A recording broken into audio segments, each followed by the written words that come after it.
It is 7 p.m. and with that, I'd like to call to order the June 5th Audit Committee public hearing and study session of the Board of Education. We will begin with the Pledge of Allegiance. I pledge Allegiance to the flag of the United States of America and to the republic for which it stands, one nation, under God, indivisible, with liberty and justice for all.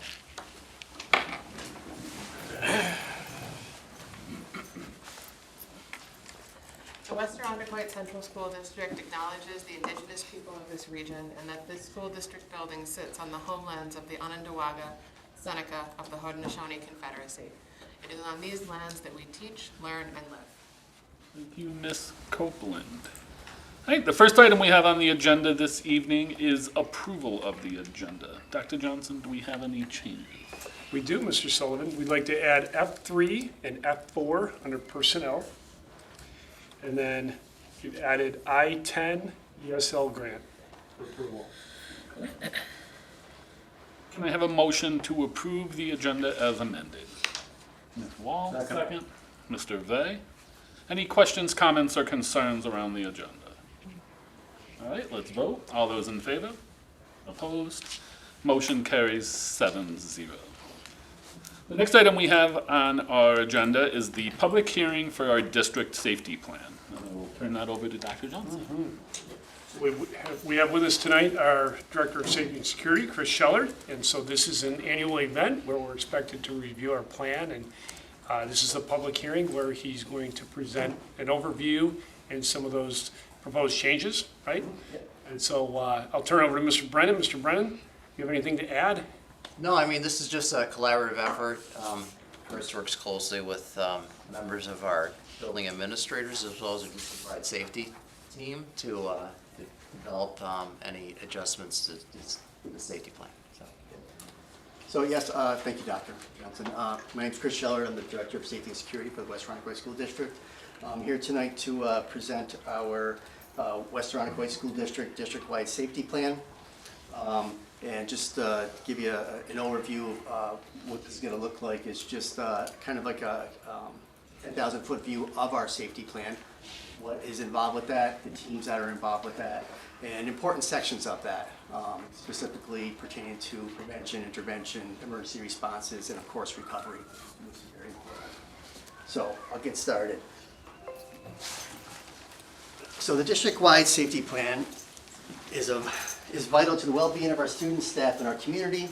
Safety in our schools is not just a priority, it's a foundational requirement. The safety plan is mandated under Education Law and Commissioner's Regulation 155-17. The comprehensive framework of our safety plan is designed to ensure the Western Irondequoit School District is prepared to prevent, respond to, and recover from emergencies and acts of violence. Emergencies and serious incidents in the school districts are critical issues that must be addressed in an effective manner.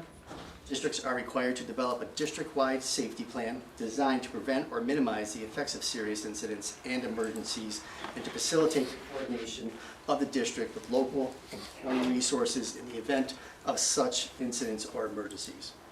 The district-wide plan is responsive to the needs of all of our schools within the district and consistent with the more detailed emergency response plans required at the building level, which I'll get into.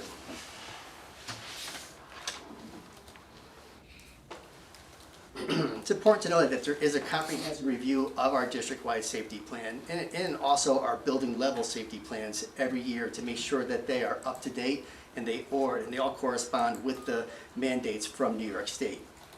New York State has enacted the Safe Schools Against Violence in Education, or SAVE law. Project SAVE is a comprehensive planning effort that addresses prevention, response, and recovery with respect to a variety of emergencies in each school district and its schools. SAVE also guides school districts in the development of our district-wide safety plan. Review of the safety plan is conducted annually by our district-wide safety plan, or safety team, I should say.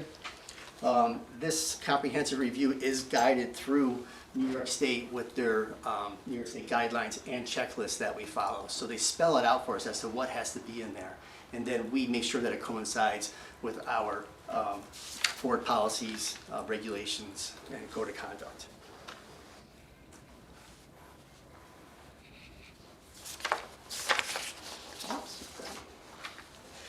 New York State requires districts to have safety teams and safety plans, which we do.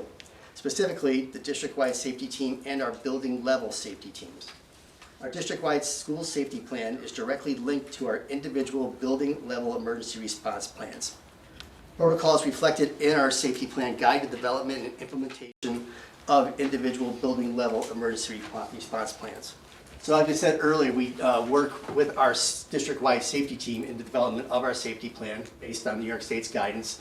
And as you can see up here, they directly work on that district-wide safety plan. But what's very important to know is that that district-wide safety plan guides all of our schools' building-level emergency response plans with their safety teams, which we work on annually with those teams. What they do is they give more direct response to emergency events. Your district-wide safety plan is an overall view of that. You get more into the specifics of each emergency response as to what the responsibilities are, who's responsible for certain responsibilities, and what exactly is going to take place. You know, and you see that with your evacuation drills and your lockdown drills. When we practice reunification drills and stuff like that, that would be in your building level emergency response plan. And that's where those teams develop those, and we practice those annually and throughout the year.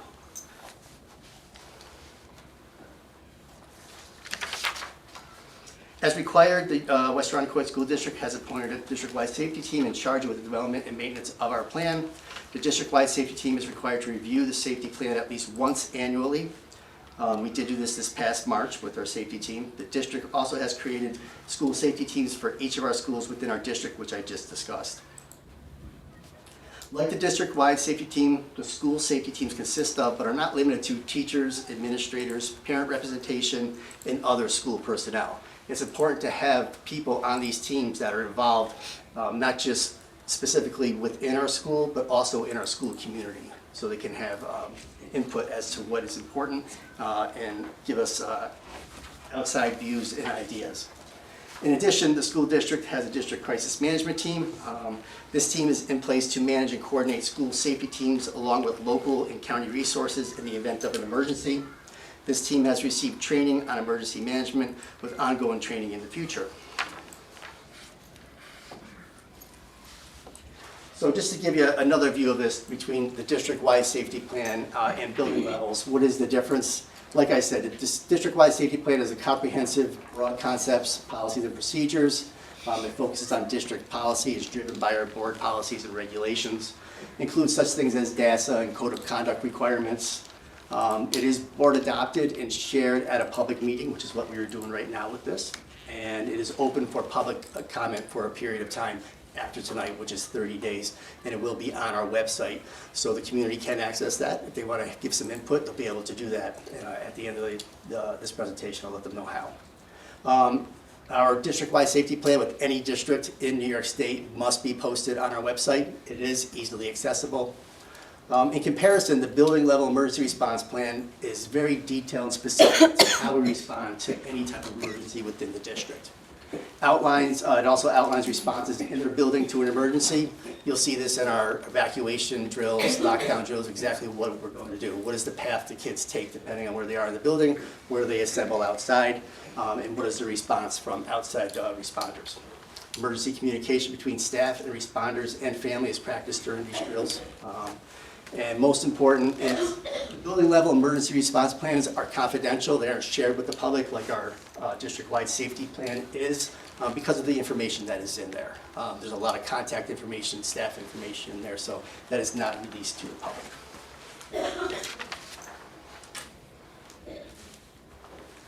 All right, so the purpose of your district-wide safety plan. I mentioned this earlier.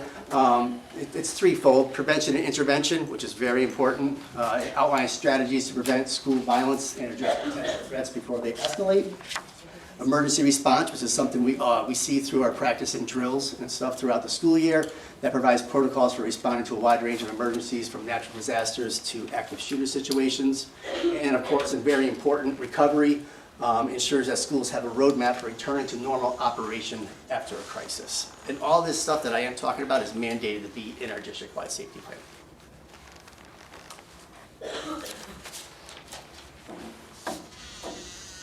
What might those three things look like? I have some samples up there. So as far as preparedness, prevention, and intervention, you're going to see things like building security. That's your hardware that you see out there. Our cameras, lighting, badge access, all of our entrances to our schools are fortified. We have the Raptor system in place where people have to get checked in and stuff like that. Security personnel is also very important that they're visible. I think those of you that are around campus will notice that our security people are always in uniform, so people know who they are, who to go to if they need help.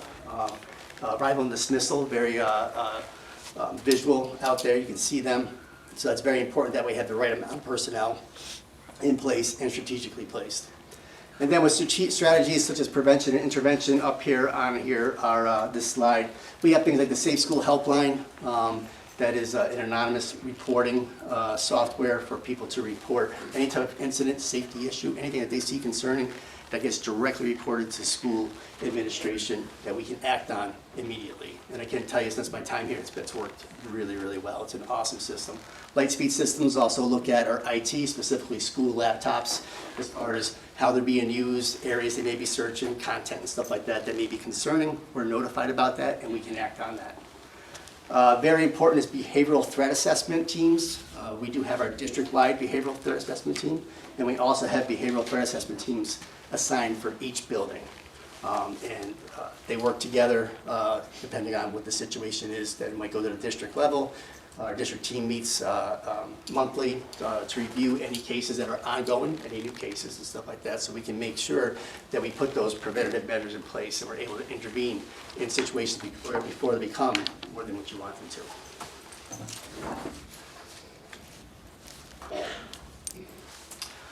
Also, with preventative measures is training. Very, very important. And we do this through our drills. Student, staff, multi-hazard training and drills. This is how we learned about procedures to follow in emergency drills. See them every day, our evacuation, our fire drills, our lockdown drills, shelter in place, early dismissals. Also, fire drills where we have an entrance or an egress that is blocked and we need to make an alternate one. All of these are requirements by the state that is documented in our safety plan and that we do carry out yearly. And emphasize the importance of the drills, how communications occur once a drill or emergency is underway, and emergency drill requirements. That's also when the state requires us to have a certain amount of fire drills and also lockdown drills. 8 fire drills a year and 4 lockdown drills.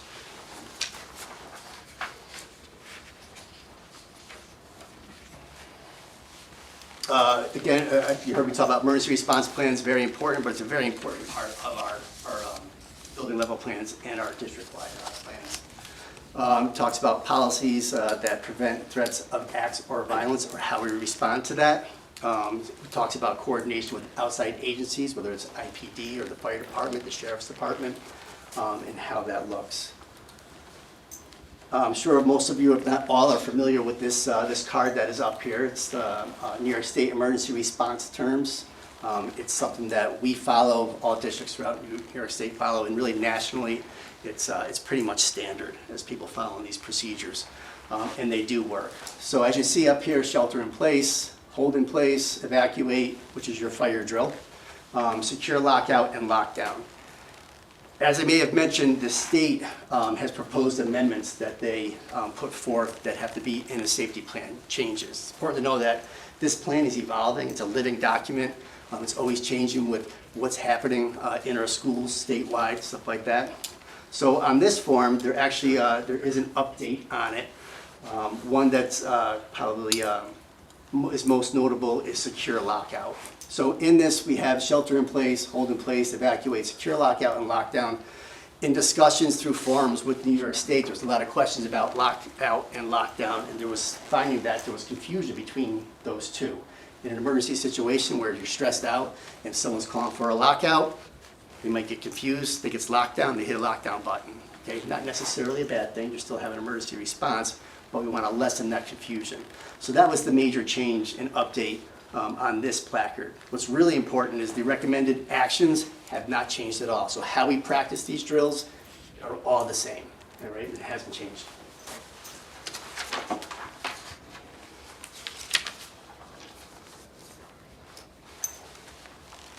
And then lastly, but very, very important, is the recovery part in our safety plans.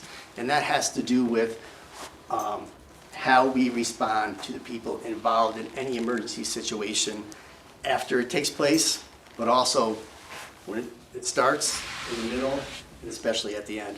And you can see this in our reunification method, which is how we relocate students in case of an emergency where they do have to be relocated out of the school. Part of that plan isn't just moving them, it's the resources that we have in place at those separate locations. So in a stressful situation, when you have kids that may be responding negatively, we have those in place. We have our TIG team in the district that does a fantastic job, and also student services with all the resources they provide through the counselors, social workers, stuff like that. So we do have a really good resource and a foundation for our emergency responses as far as intervention, as far as emergency response, and especially recovery. Then coming towards the end here, just want to reiterate that with our district-wide safety plan, we do work on developing it and making sure that it is in line with New York State standards and mandates. But most importantly, while we're doing that, we make sure that it is in line with our Board of Education policies, our code of conduct, and our district regulations. Updates, so far this year, there really hasn't been many updates, but they are emphasizing updates that were pushed through starting last year. Important with, in regards to our safety teams, they wanted to make sure that we were adding people from our transportation department. We did add our head bus driver to that list, so he is involved with our safety team now, make sure that that happens. The district-wide safety plan is required to include information on district-level behavioral assessment teams.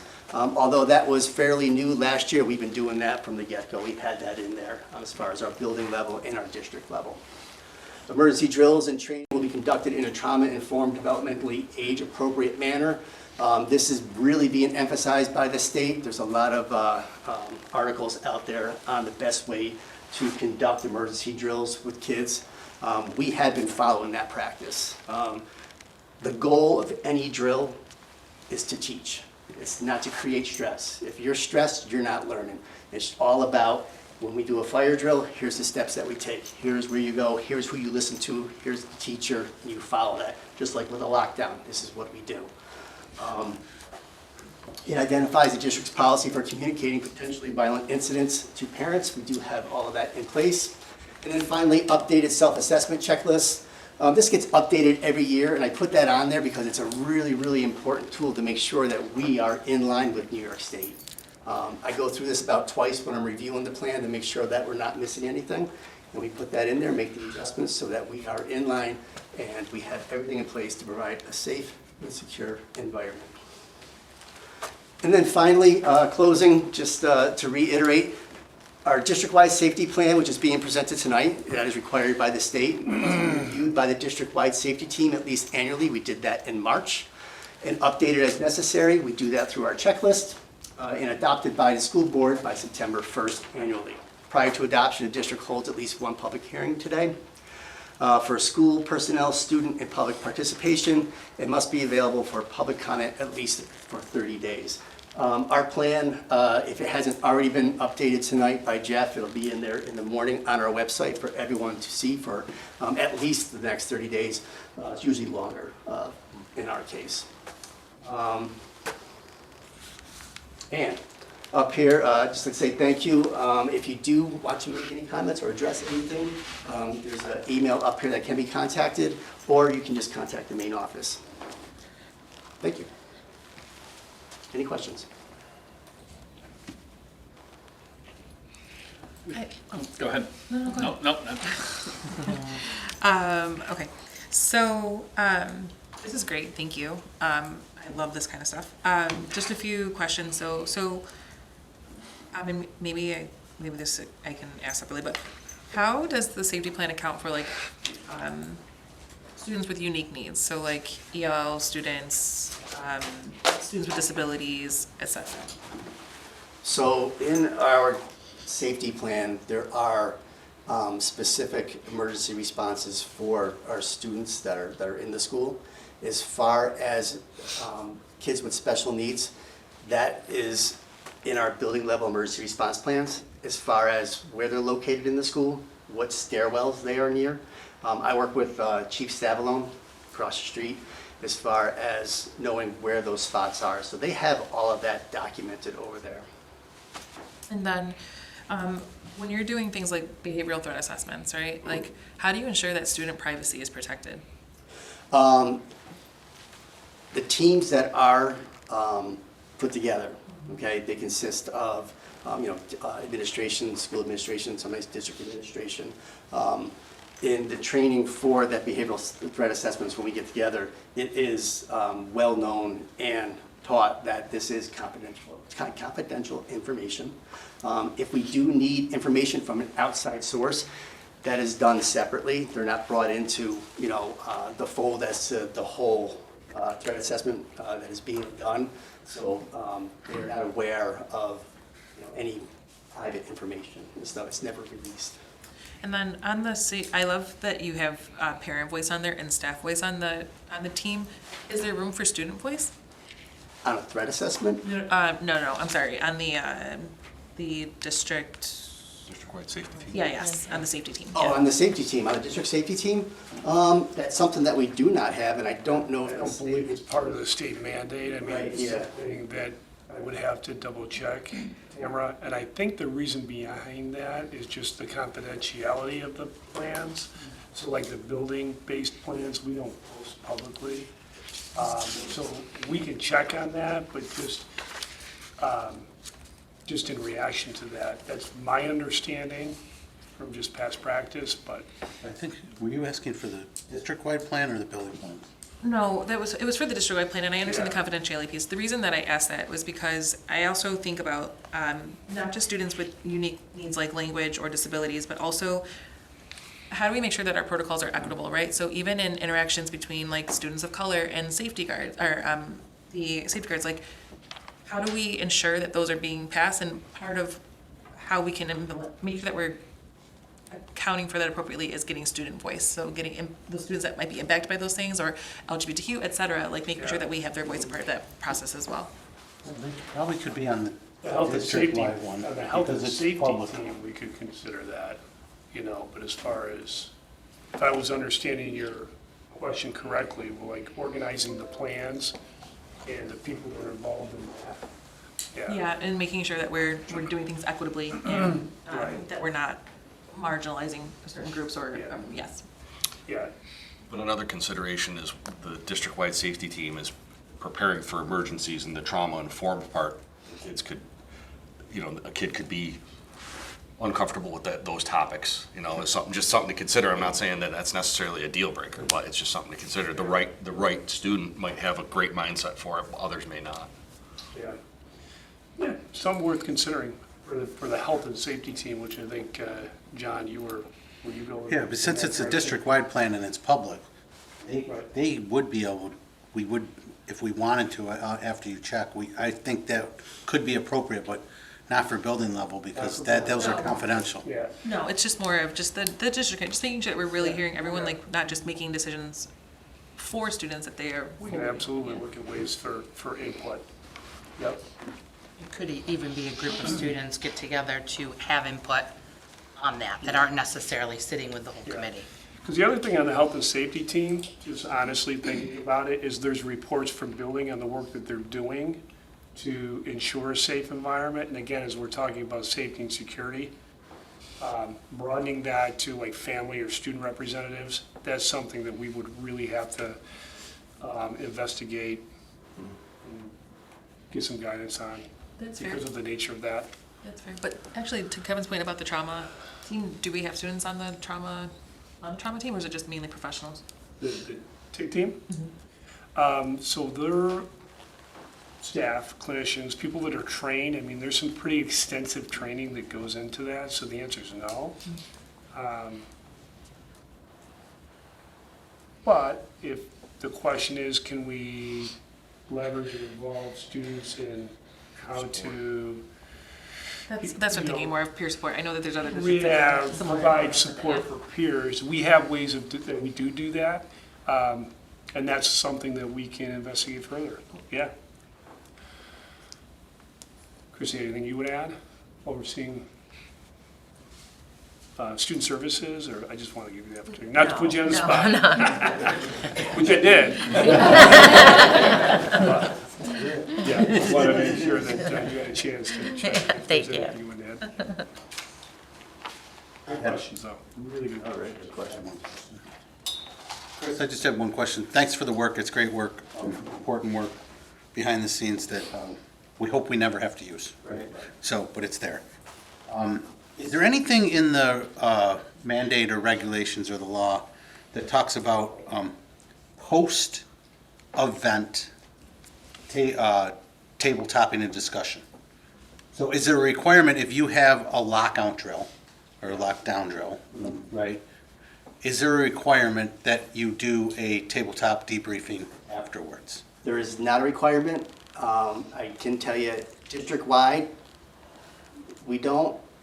The high school and the DAKE, we debrief after our drills. We sit down with the staff that are running it, and then what are the issues, what have we seen, especially with fire drills, we really harp on it with lockdown drills just to make sure. But, and even, I say we don't do it district-wide. I should correct myself, because the ones that I am at, in the K through 3s, 4th, 6th, we'll get everyone together and go, do you see any issues? Anything? That's all I- A mandate, there isn't a mandate. I didn't know if there was a mandate for. Well, there isn't. However, Best there practice. is a mandate, and I did leave this off, and we will be doing this, is tabletop exercises, and doing that district-wide, which I do have on the calendar for the end, or near the end of August, we will be doing another functional exercise, which is for our district team as well as our building teams. We'll get together with first responders, IPD, fire department stuff, and we'll develop a scenario that has interjects that create situations where people like on the incident command, whether it's Dr. Johnson or someone has to make a decision, what's the action we're taking if this is taking place, and then we just work our way through that. We did it last year, thought it went really well. Great. Practicing in real time is always the best way to learn. And, to the point of the after-action kind of review, law enforcement and fire department will conduct those anytime, even if it's a false alarm. And Right. we often, at least the sheriff's office, we invite anybody. So, I would believe that the IPD would do the same thing. They'd invite somebody from school, probably you, to come and partake in that discussion after the fact. I'd say it's a. Lessons learned, what did we do good, what can we do better? Practice mandated, I don't know if I've seen. Yeah, not here. but it's, You answered my question. We're doing it. After larger events, after larger events, we I certainly. didn't want to ask it in that way. Has the state offered any guidance or potential mandates associated with the upcoming cell phone ban? Communication and, You want me to jump in there? I'd like to give my opinion if I could. My experience in the past, it's, here you go, here's the mandate, do figure it out. figure it out, I do know that district, we are working on a plan and a process for it. As a lot of schools are and stuff. But the guidance, they have tip sheets, stuff like that. There is some guidance out there. I haven't seen any benchmarking with other schools that may have stuff in place that are already doing that, which would be a real big help. So that's kind of leaving it up to us to take that action, to get out there, get that information. Little bit of guidance, but I think there could be more. Can I add to that? Do you mind? Sure. So Dr. Farrell's actually organizing a committee, which is a requirement of the law. And we do have now in hand a draft policy from our policy service that will be kind of a foundation for that. There's requirements for input from stakeholders, right? So students, families, staff that went out as far as a survey. There were some districts that dove in immediately, so we do have, I wouldn't call them exemplars, because I don't think anybody's figured it out yet, but samples maybe, a better way. And again, we don't have to go through all the different pieces of that law. One of the things that I would point out, well, I'll point out a couple other things.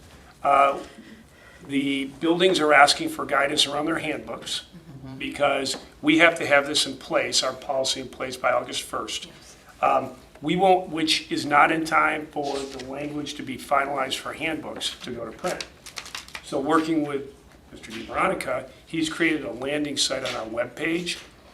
I think the final, Dr. Farrell, correct me if I'm wrong, personal student internet-enabled devices. And that's important, because I got some feedback from a community member recently about the word ban, and they made a really good point. So statewide, it's been called up like the cell phone ban. They talked about how that can be triggering, stigmatizing, like a lot of the reasons why that would be language that we would not want to use and promote as a district. But it was a really thoughtful piece of input. So we're going to stick to that. And again, it's broader than cell phones. So any student, personal student, internet-enabled device, smartwatches, maybe one that people haven't had on the radar yet, you know, like tablets, those types of things. But there are exceptions for students with disabilities, medical reasons, right, those types of things. So, Dr. Farrell, it was a great question to provide that update, but anything you would add to that? I wouldn't add anything except that I did take a glance at the number of responses we've had to the survey that we sent out earlier in the week, and we're just shy of 600 responses. And it was like within an hour, it would probably put We had 350 responses within an hour. right. Yeah, people were eager to. I just ask a question on it. What means of communication did we use? For the survey? Yeah. So we sent it out through our traditional means, you know, the mass communication device or system that went to all of our families. I don't know if it's on our website, though. I have to check. But yeah, that's I would how we have to set it check out, on Mr. that. Vey. When we send out, oh, sorry, John. Goodness. I'd have to check my emails for the date, but sometime early this week. Yeah. I know separately to staff as well. So just two questions, one for Chris and actually one on this topic. When we send out surveys through emails, et cetera, can you change the language? When we send out surveys. They go out in English, I get it in English, but Oh, can you? sorry, I'm not, yeah. Sorry, words are, it's been a long week, words are hard for me sometimes. Me too. The language on the surveys. I have to check into that. I believe we can, but I don't have a good answer for you. There is a way you can change the Yeah. language on the survey, I yeah. just don't know how. I think we would have to publish the survey in multiple languages. I don't think that it is Right. dependent on the person, the Okay. user. But I would have to look from the user view. Okay, So that's a awesome. good point that we can make sure that it's posted in multiple languages. I don't think we did that for this one. Thank you. And then Chris, how do you, so I know obviously we have drills, et cetera, but how do you make sure that all the buildings are implementing the safety plan consistently? Are doing what? Implementing it, the safety plan consistently, like making sure that they're up to date on it and that everyone is aware of it? We have building level safety team meetings, really quarterly. Okay. It's 3 to 4 times a year we do meet.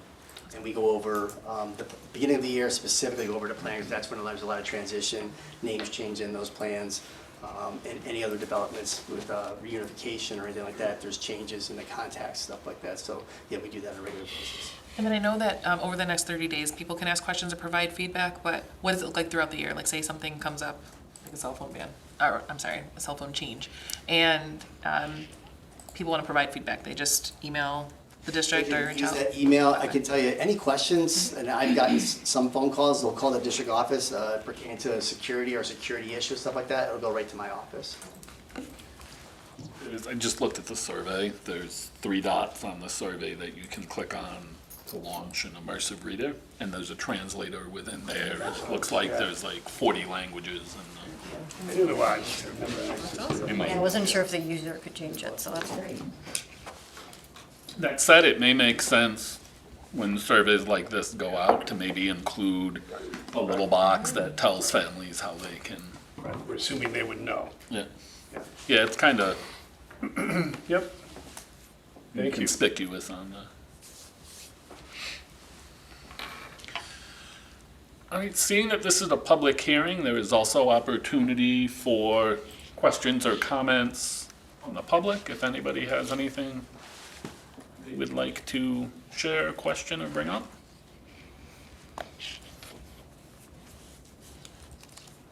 Okay, any other questions or comments from the board? All right, I think that closes our public hearing. All right, next item we have on the agenda is public comment. That's what I'm saying. Oh, yeah, I don't believe we have anybody, just kind of looking at the audience, had anybody signed in for public comment? No, okay.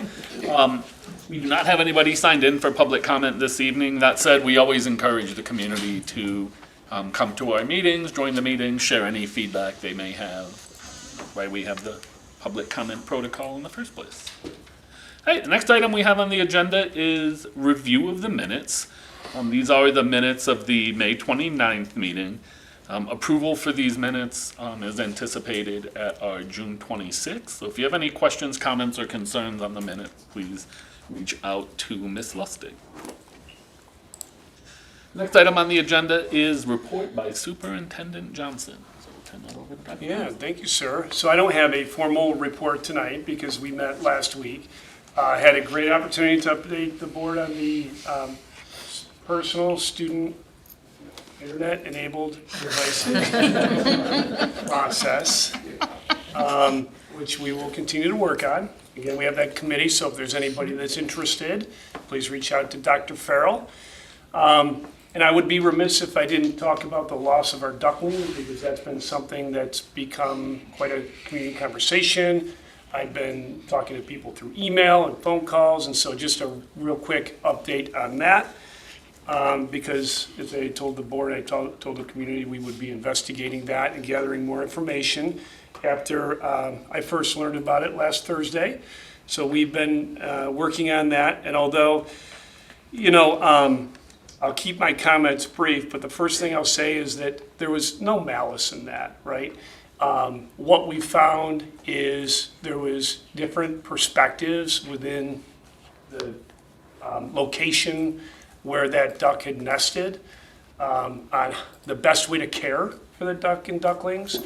And so that is a point that we will improve upon moving forward as a district, is we really didn't have any administrative guidelines on how to handle wildlife like that. And so, again, when people had differing opinions on that and what was best for the duck and ducklings, that was something that added to the issue. I would say that they're, based on what we've found at this point, and we've almost done with all of the interviews and, gathering more input into that situation, is that there were plans to relocate the ducklings, okay? And that was very clear. Again, people wanted what was best for the animals, to get them into an environment that would be natural for them, safe and healthy, a place where they could flourish. The issue was really some hitches and some breakdowns in those plans. Again, leading up to the long weekend and some different things over that long weekend added to that. So that's another thing as a district that we'll do, is that we'll make sure that we have a very clear way that we're going to relocate those ducklings. And I did personally call the DEC on Monday just to, hear it right from the source on how we should be handling a situation like that. And they were great. They're there to help. So we have that moving forward. And, it was a very tragic event. We'll make sure that that doesn't happen again. Okay, so certainly apologize on behalf of our folks for the sadness that caused and the grief within the buildings, but just I feel like I would be remiss if I didn't at least address that. So with that, that's my update. Unless there's more that the board, if there's questions or comments that you have. Appreciate the quick and thorough investigation into this and for keeping us in the loop. And not a question, but just a comment. I'm sure that at the buildings, that students are encouraged to talk about it and there's processing around there. I'm sure that that's Yeah, that goes back to our TIC processes, Yeah, right? yeah, Yep, yeah. yep. Because That's a great comment. that can be very difficult for The little ones. process. Yes, so, Yep. thank you. Thank you. Any other questions or comment? All right, moving on, the next item on the agenda is personnel. Turn that over to Dr. Johnson. Thank you. And I'm going to turn it over to Dr. Farrell to introduce this. Sure, thank you. So for tonight, for our first read, within appointments, we have for the 25-26 school year, business education teacher, and then also current substitute teacher. And then we have 2 leave of absences, personal leave and childcare leave. This may be the first single-page personnel report that I've seen in my 6 years on the board. Still have a few weeks.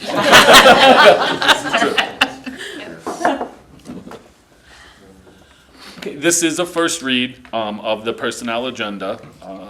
We will anticipate approval for this agenda on June 26th. The next item on the agenda is personnel addendums A and B. I'll turn it over to Dr. Johnson. Thank you. Again, Dr. Farrell? Sure, thank you. So to move through these items, for addendum A, this is a list of non-affiliated employee wages for the 25-26 school year. These are employees that are not associated with one of our collective bargaining units.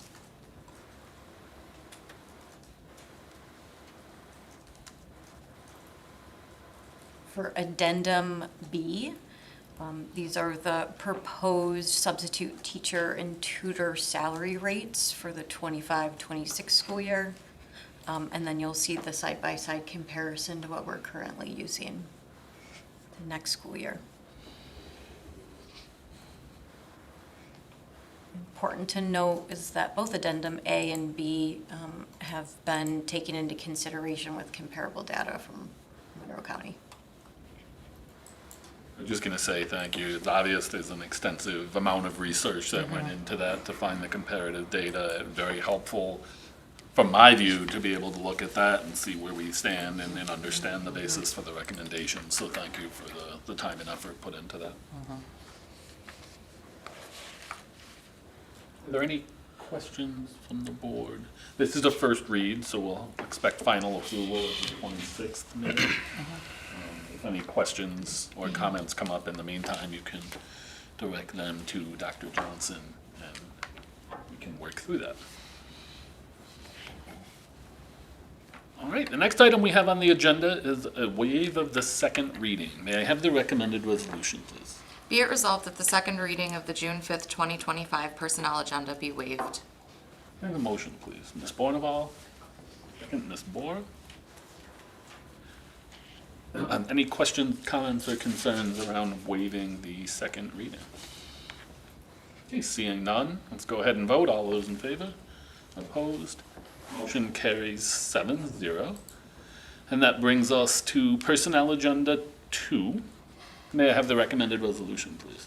Be it resolved that the personnel agenda dated June 5th, 2025, as recommended by the superintendent of schools, be approved as presented. May I have a motion, please? Ms. Bohr, second, Ms. Copeland. Dr. Johnson. Thank you. I'm going to turn it over to Dr. Farrell to introduce this one. Yeah, this Please. is an exciting agenda item. As you know, we've just finished an extensive process to identify the first K-3 assistant principal. And this is specifically for schools South Lawn and Listwood. And we're excited to introduce her this evening. And this is Mrs. Caitlin Grote. So I would just add, I'd just say thank you to Dr. Farrell for all of your work to lead the process, and Mr. Shirley for your involvement and leadership at the building level. Certainly exciting. I owe you a thank you as well as a Board of Education for supporting the process initially to explore this as an additional resource based on staff and family feedback, and really leaning in and analyzing those findings and supporting the recommendations that brought us here. This is going to be an outstanding. And then going through the process, just learning about Ms. Grote. She's a very, very good candidate. You know, I talked directly with her superintendent at the district she's currently in, and could not say enough of the complimentary statements about her. Worked with her personally around her leadership, comes with a plethora of additional certifications and experiences around as far as her teacher leadership, and has been working in a role very similar to our lead teachers here in the district. So just super satisfied personally as a superintendent to welcome you to the district and turn it back to the board for you guys. And then we'll give her a chance to, Ms. Grote, a chance to introduce herself and her family afterwards. So. I'd just like to say thank you. I mean, I know that this came up through the functional review process that we had for K-3 as one of the recommendations. The process being mobilized to get this in motion over the course of the next couple of years for all three of our paired schools. And I know a lot of time and energy goes into the search process. And from the recommendation, very excited to bring this to the board tonight. Okay, before we vote, are there any questions, comments, or concerns from the board? Okay, seeing none, all those in favor? Opposed? Motion carries 7-0. Welcome aboard. Congratulations.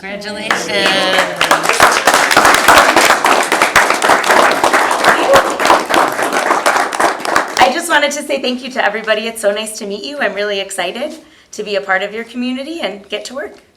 Thank you so much. This is my husband and parents. They came with my crew here, but I'm really excited and I really appreciate the opportunity. Thank you so much. Congratulations. Thank you. Congratulations. Thanks. I'm ready. All right, moving on. The next item we have on the agenda is business. I will turn that over to Dr. Johnson.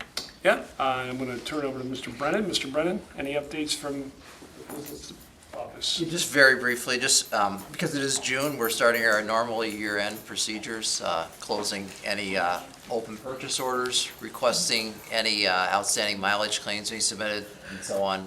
Basically, we're trying to prepare ourselves so that when the fiscal year closes on June 30th, we can close our books and begin our normal year-end auditing procedures. So, just an update in that regard.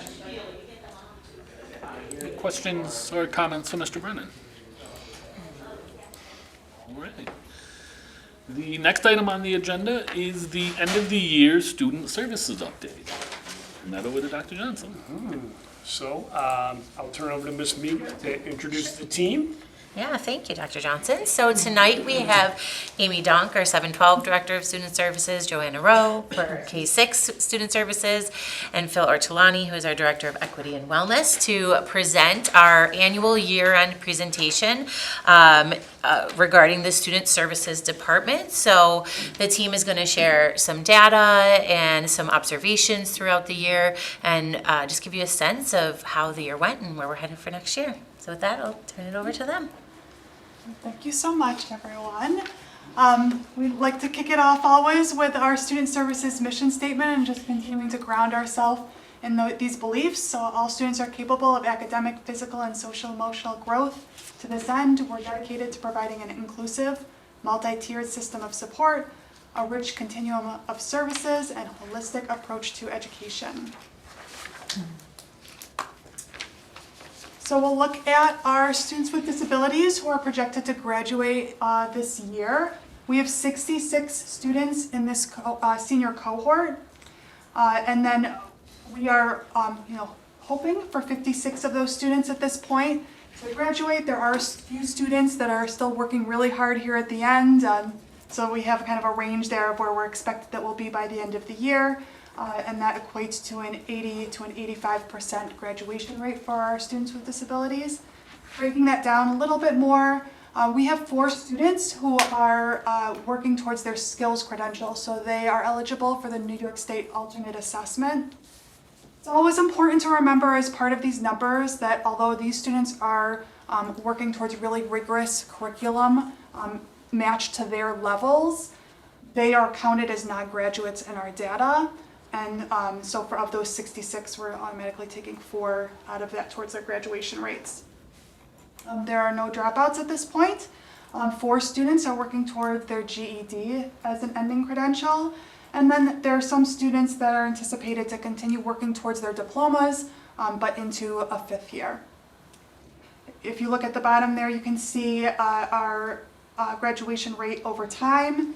And again, that does, to a certain extent, kind of correlate to our number of New York State alternate assessment students. So you can see last year with the 81%, we had 8 students that qualified for the NYSA. The year before that with 88%, there were just 2 students who qualified for NYSA. So although that's not the only indicator, obviously, of graduation outcomes, it's just always as important to kind of keep that in the framework when we're thinking about it. All right, so now we have our data for our CSE referrals. So these are referrals for initial classification of for students with disabilities. Just as an overview, we have had 59 total referrals through June 1st, and of those 59, 38 students have been classified. When we compare that to last year in that same time frame, so through June 1st, last year we had 63 total referrals at this time, but 50 students had been classified. So our overall numbers are going down as far as like the number of students that are being classified as of right now. And then just, I brought this up last year, and just always a reminder that we are seeing just an increase of students with sensory needs and social emotional needs. So that's where our OTs and our social emotional staff really come into play to help support those students. And that leads into our classification rates. So we track this over time. As a district, we kind of hovered around that 11% mark of classification rate for quite a while. Post-COVID, as many districts have, there was an increase in the number of students requiring special education supports and services. So you can see that number raise over time. One thing to note, and we've dug in a little bit further with our data and with the state around trying to project the classification rate. So if you look at the 23-24, when we were in this spot last June and we presented this information, we projected based on the numbers that we had that our classification rate was going to be 14.6 for last year. And actually, the official number that came out is 13.4. So what we've learned is there's some additional, although we're having an accurate numerator because we know the number of students who are classified, our denominator of the total number of students includes some numbers that are not easily accessible through the reports that we have. For example, students that live in district but attend a private school such as Mercy. And so because of that, it's difficult for us to accurately project. So when we look at our projection for this current year, we have actually the same number as last year of classified students.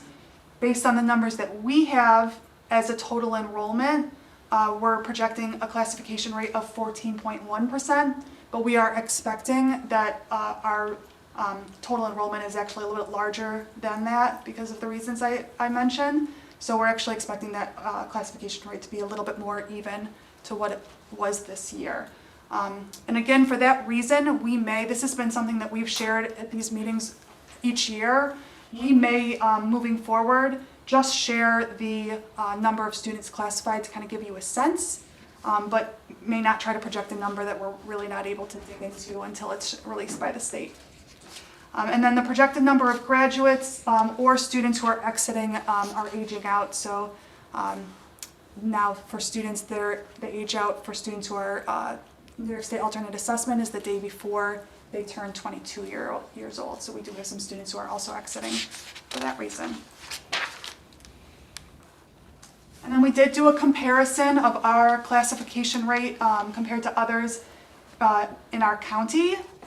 And we can see that we are on a similar level to other districts. One thing to note is that when we look over time, we're actually seeing a slower increase than a lot of districts.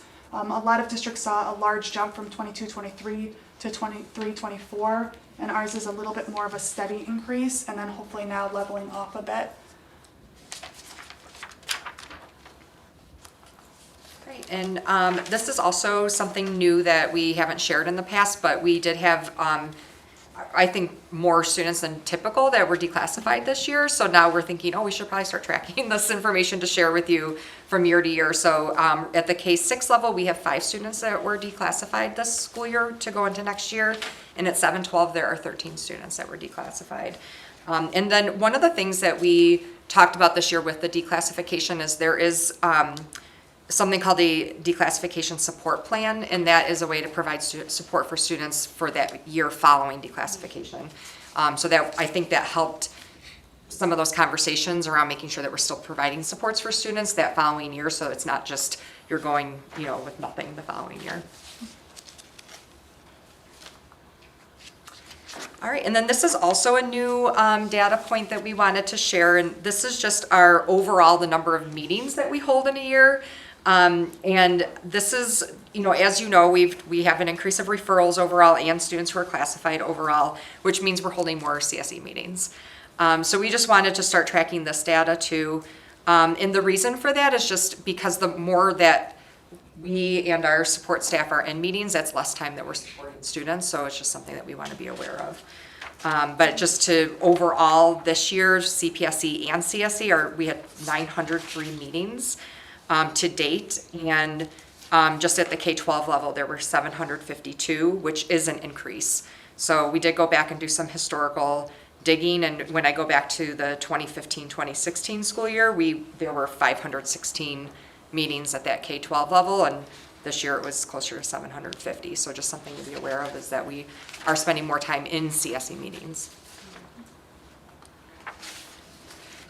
All right, and then these are our CPSE totals, and as you can see, we are still increasing the number of students that are classified in preschool.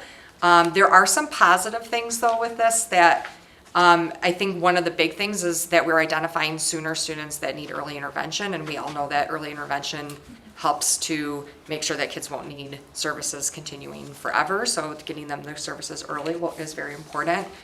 So we are seeing an increase in that early identification, which is great. And then the other thing is just comparatively, there were some data points last year that at this point we were a little worried about, and part of that was the number of students in preschool that were on wait lists. So they had been classified, but were not getting any services. So just to kind of give you an update on that, last year we had 20 students at this point that were on wait lists, and this year there were 12 this year that had wait lists, but of those 12, 8 students have already been, Tammy found a program, our preschool coordinator found a program for 8 of those students for next year. So right now, going into next year, we only have 4 students that are on a wait list. So that's big improvement from last year.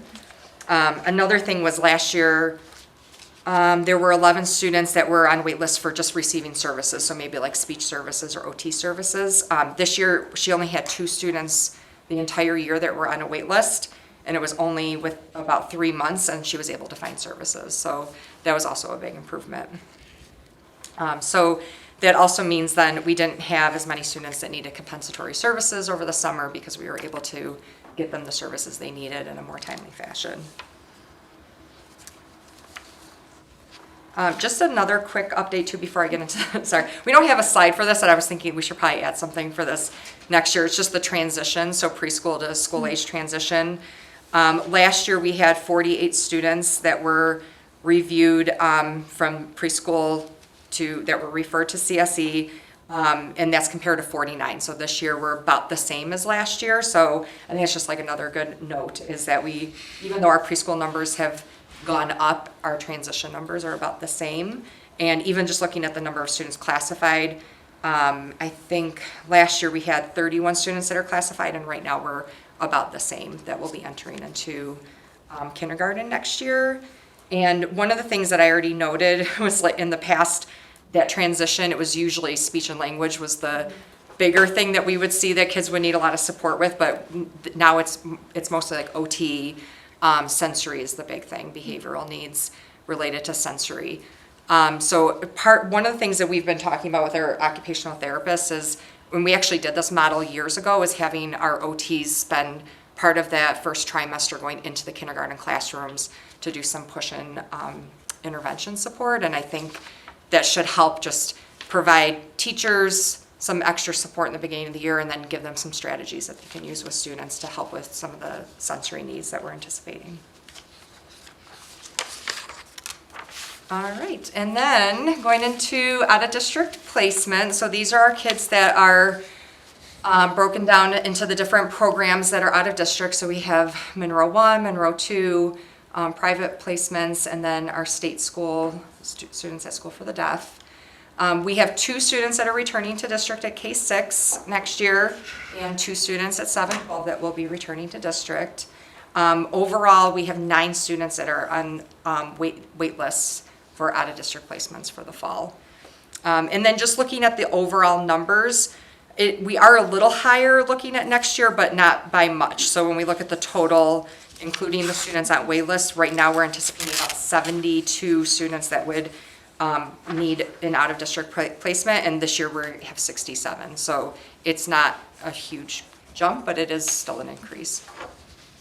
And I just want to note, of those students, there's 3 students who are already attending Mary Carriola that are expected to stay at Mary Carriola for kindergarten, so they are included in those numbers, but they have already been in that program through preschool. In addition to special education, one of the areas that our office oversees and supports is our tutoring. So we have students that may be out of their regular instructional program for a variety of reasons. That could include suspension, either short-term or long-term, pending an alternative education placement. So if they're awaiting placement, some students students are receiving tutoring in many cases. They might have a specific medical need that requires them to be out of school for a period of time, or intensive social emotional needs, or credit recovery, working with plans towards graduation. So in district, we have 2 locations, but one at the Evans and McGraw and one at Pine Grove. Evans and McGraw focuses on short-term support, so short-term suspension of 5 days or less, and then any K through 6 students, and then in 2 different sessions. And our Pine Grove location provides support for longer-term needs.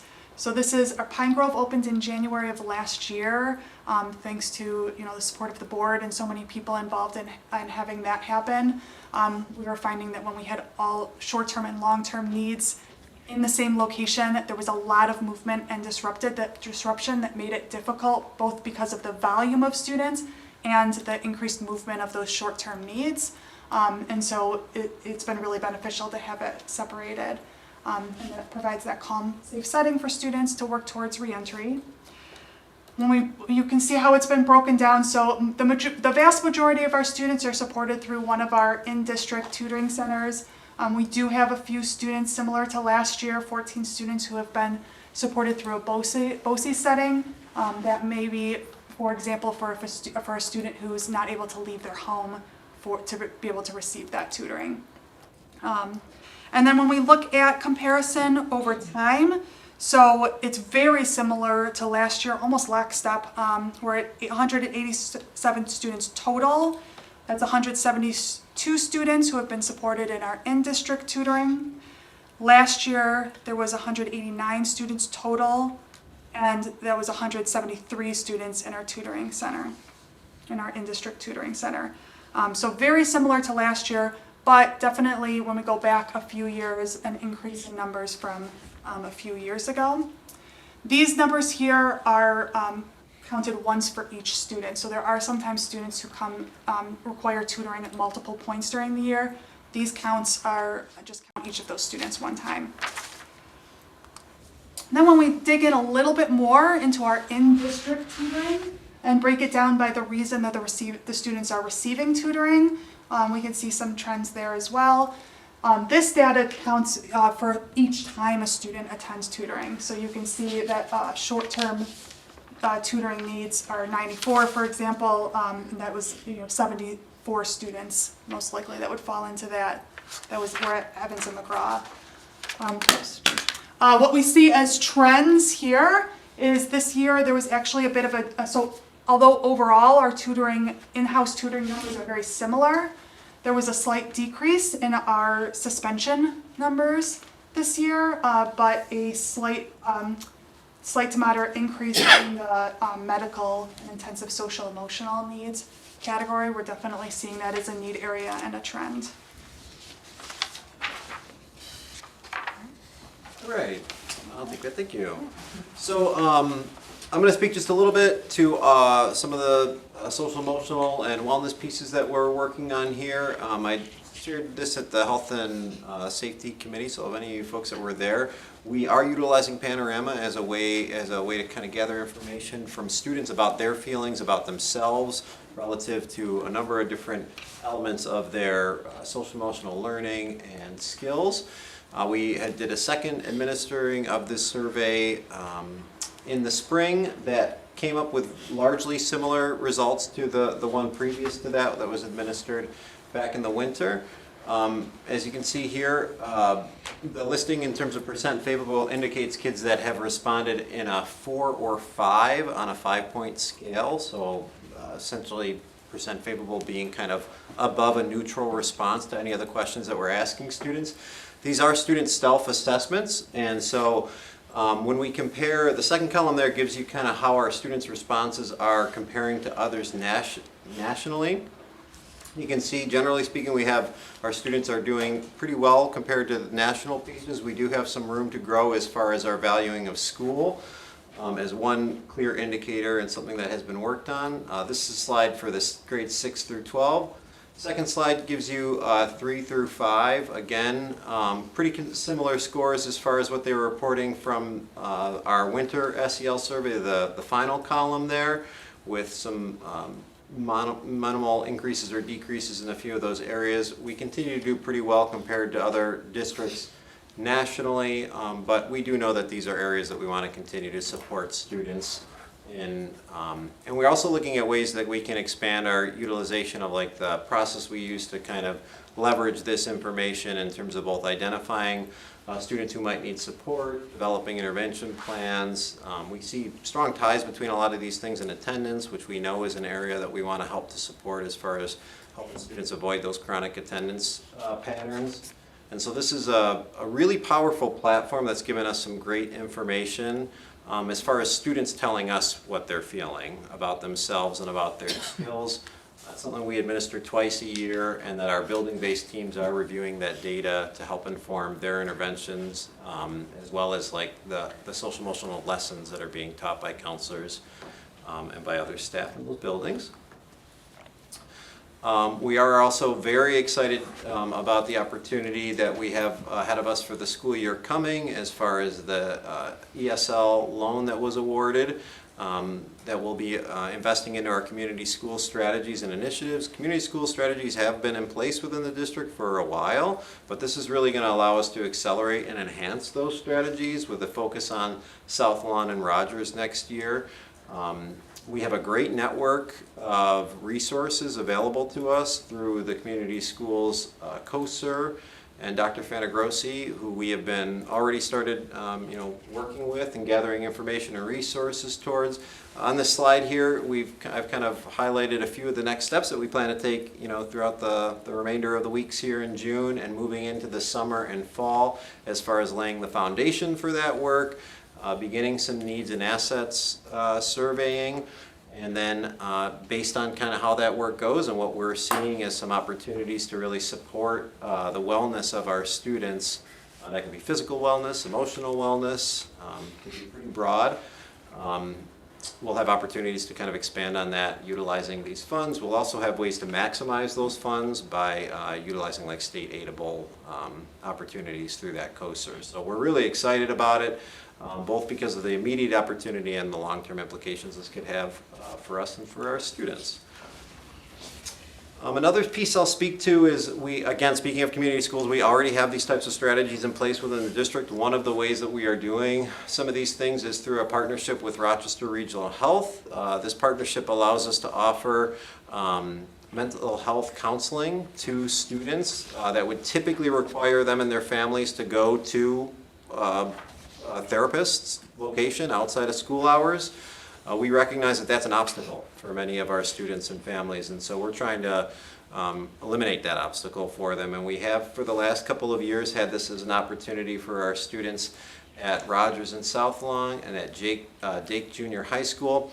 This data is actually from the previous 2 years. I did request updated data and I haven't gotten it yet, so I will share that with Chrissy, and we'll be happy to kind of share that, answer questions that you folks have about the data for the current school year. The slide here that I'm presenting indicates what the data shows us from the previous 2 years, which does indicate that the services are being utilized and being utilizing significantly more from year 1 to year 2. Right now, the way that this breaks down is essentially that services are available kind of 2 days a week for our students at Rogers and South Lawn, 1 day a week at Dake Junior High School. And as you can see, significant utilization. The first 2 columns talk about the total visits. The second, or I should say the 4th and 5th column, talk about the number of students that is servicing. We're getting great feedback about the impact that this is having. I was actually just sitting in a meeting with a family last week whose appreciation and who it was palpable in terms of like what impact this was having as their family was experiencing a very difficult time, and the fact that we could quickly help them, their child to connect with these services was really making a difference for them. So I think that this is an example of how like the community schools model can help to reduce barriers for students and help to promote their abilities to be well both in school and outside of it. That's been really impactful. One other piece I'll speak to, I didn't include a slide on it, but we've talked a bit through Chris's presentation about the TIG consortium and or the TIG team. That is part of my role here as the district TIG coordinator, and it's something that I'm very proud to be a part of. I've been very impressed by the systems and structures that the district has in place. I've been a part of the Monroe County TIG consortium, which essentially means anybody who's kind of trained in Monroe County is a part of this network and can both respond to incidents within their districts and at times when other districts happen. As you folks know, there was a terrible tragedy in Brighton earlier this year involving some domestic violence. A member of our TIG team actually went to Brighton and helped to respond to that, just as if we had a large incident here, we would put out that call for help likely, and other TIG members would help respond to that.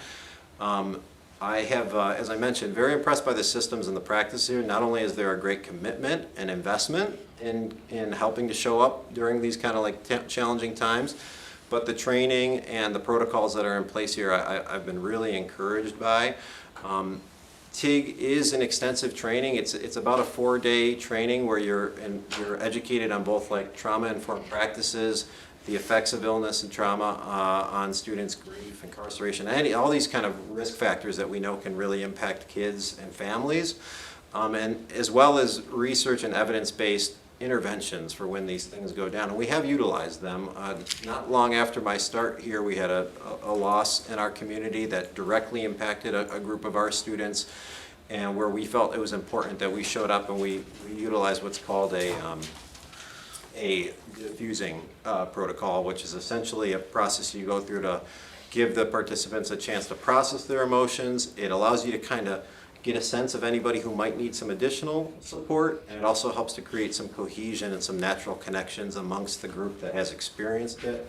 Got some really good feedback about the impact that had for those folks. So although I didn't include it in the presentation, I did want to speak to that. Another exciting opportunity relative to TIG is that although our district is invested in it and we do have a number of TIG trained staff, it is a challenging training to get people to because it's 4 full days. And so for district building leaders, for SES members, that's a big time to be away from your buildings. The TIG Consortium recognizes that, and starting next summer, so not the upcoming one, but next summer, they're going to be for the first time offering a summer TIG training that is like specifically geared towards building leaders, recognizing that that is a particularly difficult group of folks to get out of buildings for 4 days. So we've already kind of put in our request to reserve our slots for that, and I think it's going to be another great opportunity for us to expand our capacity and our team of TIG trained folks. And I think the last thing I'll leave you all with is a thank you for all of your support of our department and our students. Do you folks have any questions for us? Go ahead. I'm sorry. Correct me, I'm just looking at the preschool total, so correct me if I'm incorrect. But no matter whether a preschool student is in a program in our district, they still get services through our district. So preschool services go through the county. Okay, okay. Yeah, so this has nothing to do with UPK or anything. It's just any student that resides in West Irondequoit that. These are the requires numbers. Services, yep.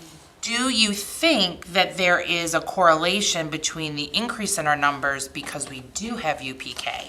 So last year we did report out on that, and I didn't get the information this year to see, but I do think it does help a little bit with early identification, just because we do have more eyes on the students, but I don't know if we have enough, because it's only been 2 years of UPK, and there's also so many other factors like post-COVID, so it's hard to say which is really the point of increase, but I do think it does help us, with that early identification of just having more people involved that see our students on, a daily basis. Yeah, awesome.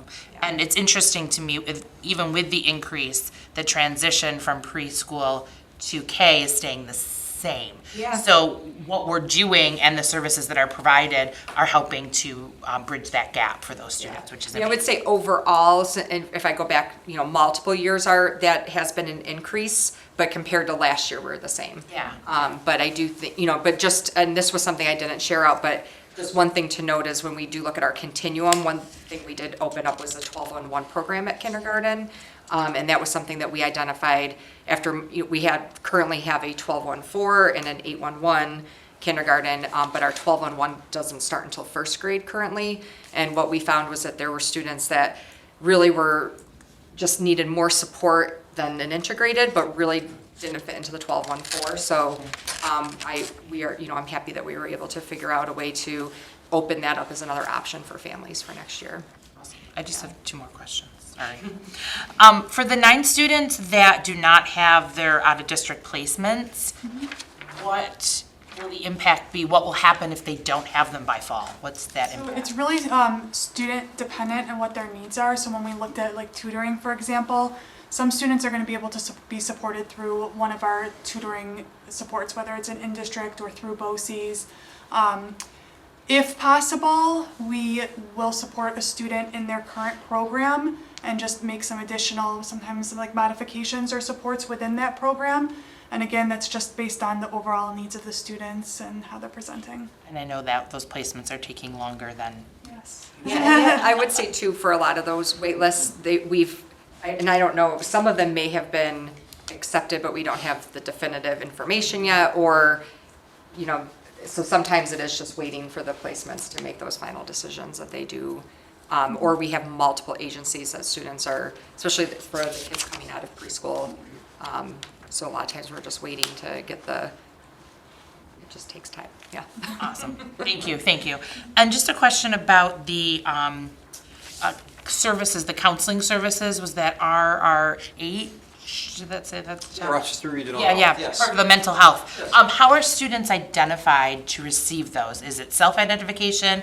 Is it referrals from teachers, staff? How does that happen? It's a collaborative team. It's a building process. I think, the social emotional staff are certainly involved, the building leaders as well. I think, whether if a family shares with us something that is going on with that student, or whether we are noticing through behavior or other means that the student's level of support. Very often I think it can be challenging in a school setting, because very often the counseling we provide in school is about school.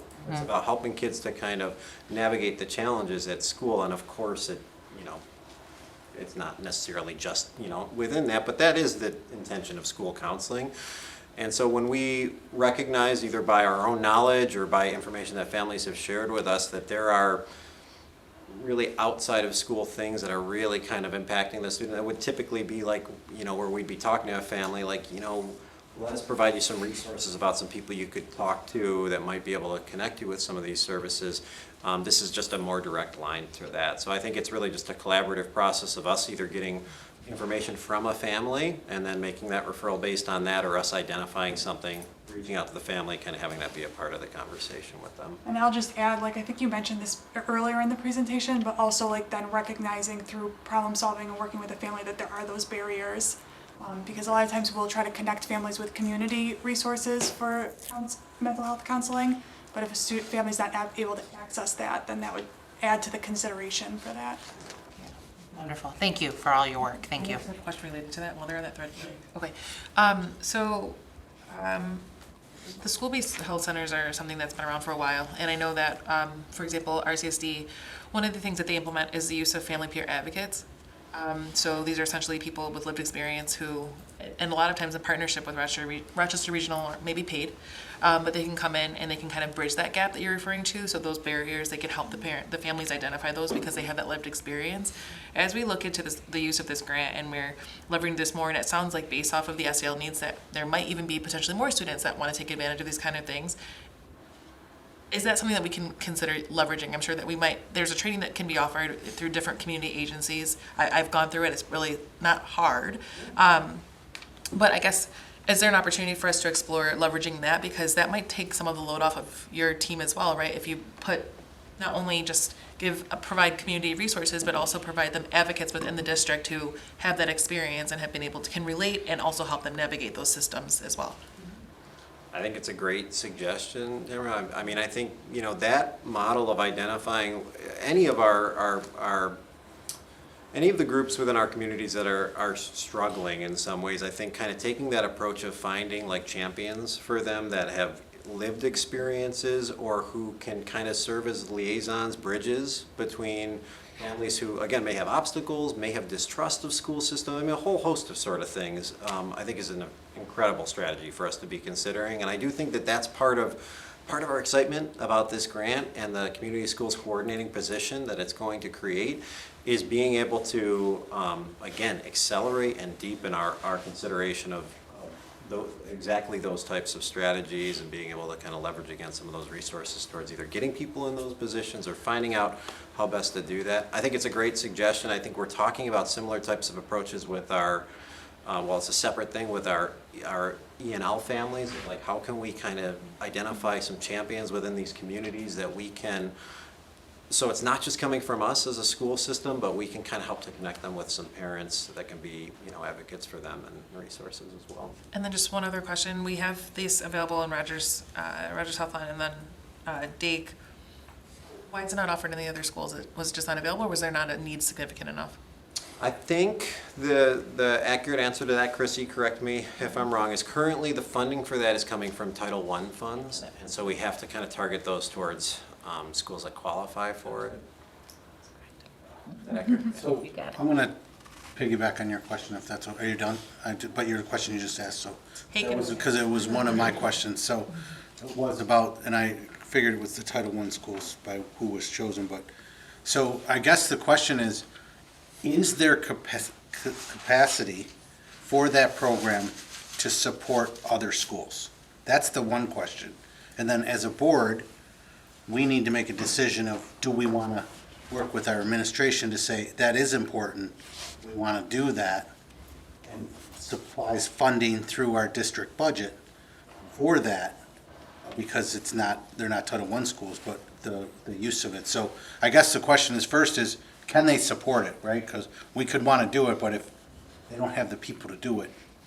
That's a great question, because that was an issue. We did look to expand about a year or so ago. I think for last year we were looking to expand, and they weren't able to meet that need, and then I think that was consistent in going into this year as well. So But with the community schools, would we have more?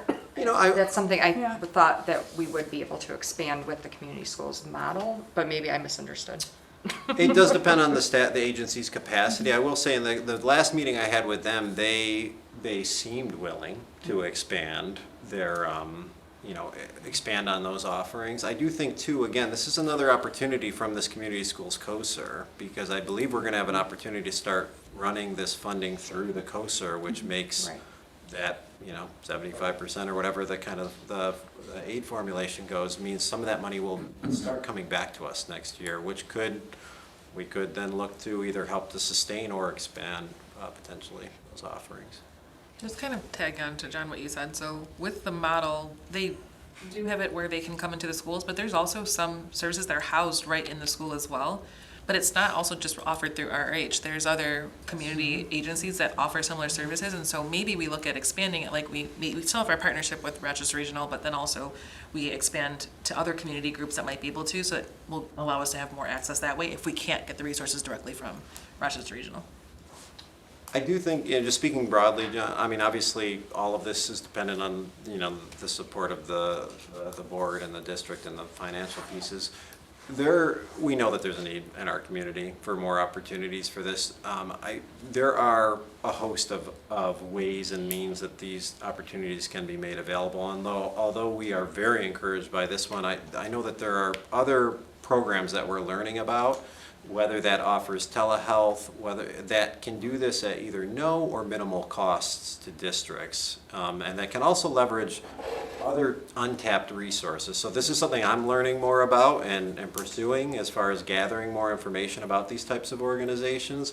Just as recently as last week, there was a meeting around an agency that offers to do this, says that they can do it at no cost to districts because they tap kind of they're able to access like untapped state aid essentially. But I appreciate that. I think the important thing is not to look at the cost, look at the need. Then we can figure out as a board, working with the superintendent, can we support and what we can support. So don't let, hey, this one costs something and this one doesn't. Look at the whole picture for our students in our district. Okay, and then to Aaron's office, come to us with a proposal or what we think we need. But I just want to say, and I'll comment about some other slides, but don't, at least for this part of it, don't look at the cost, is what I'm saying for me. That's our job. But I think that we do kind of need to look, we don't have an infinite amount of money, right? Like, I get what you're saying, like, the need is definitely important, but on the same token, it means that if we are putting funds in one direction, that we're taking funds away from something else. So- okay. Well, I would say as we approach next year's budgeting conversation, right, for 25, 26, now that we have Mr. Orlanti in place, so we have a person directly responsible for this and supervising it. We have the community schools COSER in place. This is something we can target to enrich that budget planning process for that year. And so we can absolutely, to both of your points, bring that back to the table. Not only, look at needs, like a needs-driven approach, and in addition to that, be looking at some additional funding streams to help to support that. So I do think we can deliver on both of those. It's kind of evidenced this year with the grant that we wrote for ESL, right? And that's going to open up doorways and pathways for us. So I think really strong points, and we'll add that to our budget planning process. Right? Yeah, and again, I think the last piece I'll add to that is our joining this community schools COSER is going to open a lot of doors for us, both financially in terms of the aidable pieces, but just knowledge. Like 2 of the things that are happening over this summer, there's 2 days that are being planned that are pitch meetings.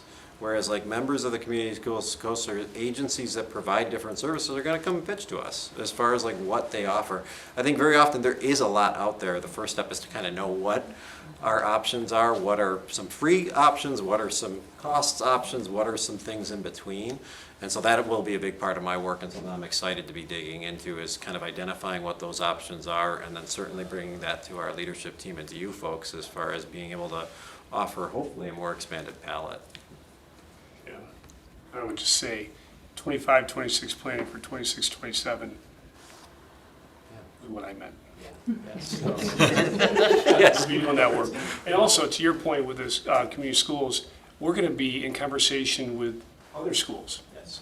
And they're going to call attention to resources that they have in place and partnerships. And so I think that's also going to enrich that too. For sure. That example I gave of this agency that claims to provide pre-services was a conversation I had with a person in a similar position at Gates who said, hey, I found this piece. Does anybody else want to come to this meeting and kind of learn more about it? So again, it's a great network that we're connected in with.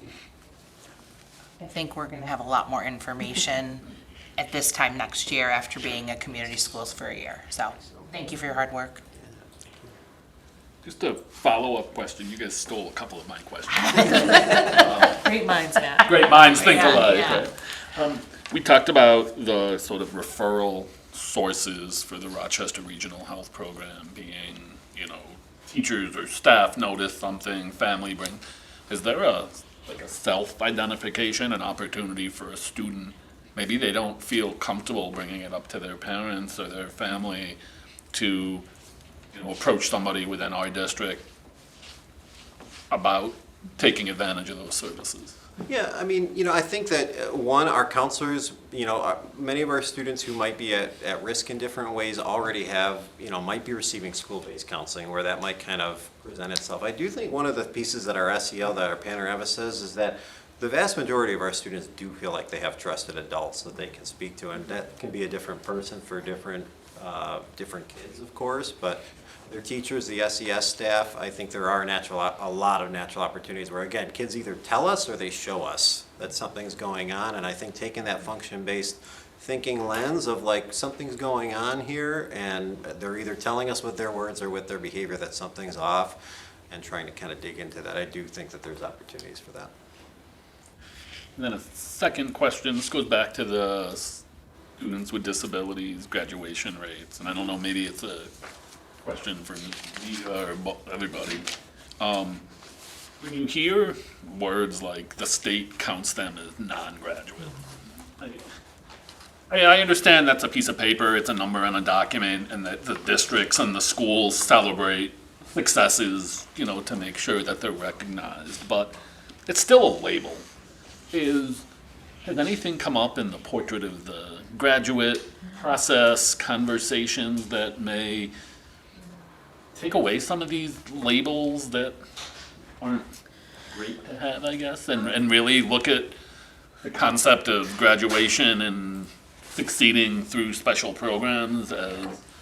I mean, not specifically, but I do think that is, a part of the purpose of Portrait of the Graduate and the New York Inspires work is to find, a variety of pathways in which students are successful. So not explicitly, I haven't heard that conversation, but I do feel like that is kind of the heart and soul of it, is how do we kind of expand our thinking about what a typical graduate might be and what could that look like moving forward. So I definitely, that is something that I have heard over the years, though, as people feel, and I know when you guys have done this presentation, it's been a feeling of, they are graduates, they are, and so I definitely know the thought is out there. I haven't heard it in conversation yet, but I do think that's kind of part of the purpose of the Portrait of the Graduate. And I know we do a lot to celebrate it at a district level, and it doesn't necessarily matter what it says in a report, but it does kind of, at least when you're looking at the numbers, and so I'd love to see it. Could be a conversation for the legislative committee. There, from an advocacy standpoint, as the SED works through this process, that can be brought in. But based off, Chris, what you just said, it sounds like that potentially they're considered non-graduate now, but that with the change that they could actually be considered graduates if... No, so my understanding is, with the one diploma, that the goal is, I think, to open up the additional pathways so that hopefully more students can access that diploma, but that the New York State alternate assessment is still a pathway for that it's a very small percentage of students, who are working towards functional life skills and will likely need some additional services into adulthood, to continue to work towards goals and as high level of independence as each individual will be able to reach. But that, my understanding, is going to remain.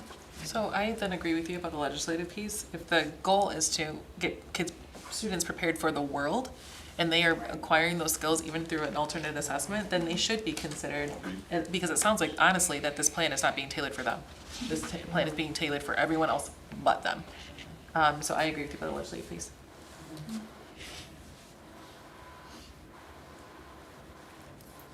So, first of all, I'll start on slide 2. This is a fantastic slide, and I'm gonna thank for your work, because I look at one box and it's the dropout box, and I see a 0 there, so why New York State might consider them not a graduate, your team is doing the right work, and this district is doing the right work. I think from this board, as long as I've been on it, we've always said, if it takes 5 years, it takes 5 years, because that's what that student needs. Okay, so thank you for that work, where I see the skills, the working towards GED, which I know you guys are involved in that, and then the 5th year, having those, re-engaging those students, which can be hard, right? To re-engage that student to come back for that 5th year, so thanks for that work. Make sure your whole team knows that. So thank you very much. That dropout box I always like to look at, and that is a huge, we've not had that in some years. I know you guys always work towards that with those students, so thank you for that work. It's really important.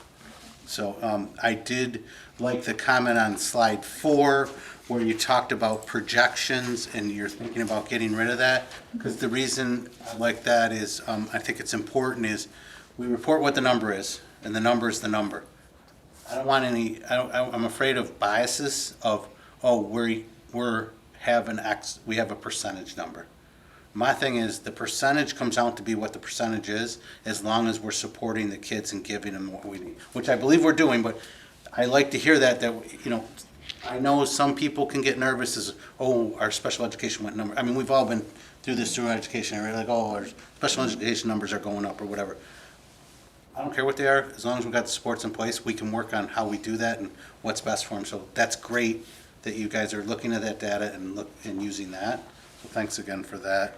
I have questions on the community school, but I don't know if I should wait till the vote on that. Phil, if you're not staying, I'm going to ask him now then, and I don't want you to stay. So No, I'm happy to stay, but I'm happy to answer questions too. I guess I will refer to the superintendent. What would you like me to do? Yeah, so it's now just around the grant? Yeah. Sure. So, first of all, the grant, so I see I read the full thing, it's for 2 years, so after that, have we thought about have we had schools that have done this, and then have had a grant of some type, and then what it looks like after, I'll say, the grant process, right? Because that's when it really, I'll say, the rubber's gonna meet the road, because then it becomes a locally funded program, okay? So with that, I'm just interested in like what that process is. How are we gonna measure? What is our measures of success for this? So how do we know this program's successful? So we can begin, because you can't come to us on July 31st of 2027 and say, this is a great program, we want to continue it, because we already had our budget then. So I know Aaron's office will work that. I'm interested to see what that looks like, you know what I mean? Those things. And then, while there's a financial commitment to the community schools, and we're targeting the Rogers South Lawn thing, what is the physical asset requirements for a community school? So there's a monetary part, but you're talking about bringing all these people in, okay? Offering these services that we need. But we also have presentations, and we see enrollment and class sizes and stuff, and Rogers and South Lawn is busting at the seams. So I'm worried about, we're gonna have supports we need brought in. Are we thinking about the actual physical, I'll say the physical plant, and how we're gonna house those? That is a question that concerns me when I see this of where we are now. Well, staff are asking that. Yeah. That's a good question, John, yeah. So, and we're working with the buildings to identify a location. Space is tight. You folks know that, right? And so, for the first year, we may have to be creative, but we're looking through, especially at Rogers and South Lawn, once that library's done, there's going to be some opportunities that open up that will create more flexibility for spacing. But at least for the short term, we are going to have to be creative because that's part of the requirement is, as you're pointing out in that grant. I dug into it online, and there's, some of these programs can take up some physical space, you know what I mean? Yeah, sure can. And there's talks about washers and dryers, and you know what I mean, like, and I'm like, I think to address two parts of your question, well, one, the data piece, part of the early step of this process will be to identify what data we are going to target. And I think a lot of that does come out through that needs and asset communities. Like the first step is actually to provide after-school care programs, because that's kind of what they most need. It might not be about mental health services, it might be about like aftercare, right? That could be a community schools model. So again, and then the data you're going to use to measure the success or the impact that is going to be different. I think the first step of our process will really be to kind of dig into like, where do we start? One of the pieces of suggestion is you look for kind of some low fruit at the beginning, as far as like things that people can buy into and Get some wins. sense of like, yeah, this is helping, right? But I think that is a part of like getting the buy-in, but I think we have to start the work to be able to honestly answer that question of like, where are we going to focus our efforts in year one? Where's it going to go in year two to kind of be able to give you a true measure of those pieces? From the financial end of things, part of this grant did ask for the district, are you willing to make kind of a multi-year commitment to this? So it's $100,000 the first year, it's $50,000 the next year. One way that we are hoping to kind of have this money go further and be sustainable is by running these things through the COSER. So we're going to be getting a large chunk of that money back, not all of it back, kind of from year to year to help to sustain, hopefully to help to sustain that. I think too, this is going to be a new position as far as the community schools coordinator piece goes. And so we need a sense of experience within this to kind of see how this works for us and tangibly what that looks like and how we would kind of future plan that within it. We have been in discussion with districts like Greece, who is kind of further along this and has like 14 different schools. They have community schools coordinators and a variety of those, and that have steadily increased those pieces, and talking to them like, how have you done that? What process have you gone by? It's going to be obviously unique to us and kind of what our needs and our structures are, but I can at least tell you that we're asking ourselves a lot of those same questions at this point. Thank you for that information, and like most things, we ground ourselves in the education and the data, and so thanks for that. No, I'm excited for it and like looking forward to updates, as on the journey and how, but there's also, when you read about it, you're like, oh, what about, kind of start thinking about stuff, so good luck with it, and through Aaron's and Chrissy's office, if the board can support, I'm willing to listen at times. So, and then we talked about the mental health thing. My thing is, I think it's important, a little bit of an equity thing that we don't offer it to other schools. So my thing is, do we have out there supports? And it sounds like you're researching that, so that would be important too. Thanks.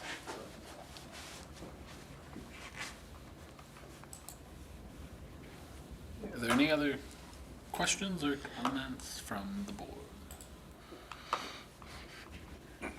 Thank you, everybody. We really Thank you, appreciate thank you, it. thank you. Thank you.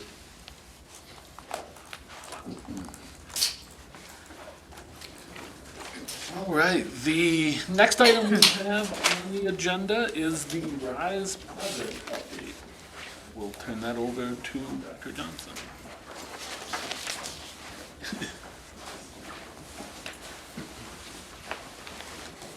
So, as we prepare for the presentation, I'm going to turn it over to Mr. Brennan, who sits atop and chairs our district facilities committee.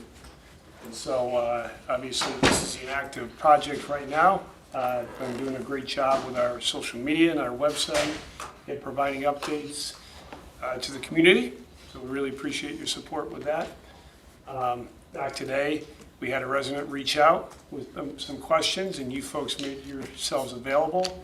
We met on site, made a great connection with that person, provided some information that was helpful for them, kind of understanding the vision and where we're going, and got some good input too.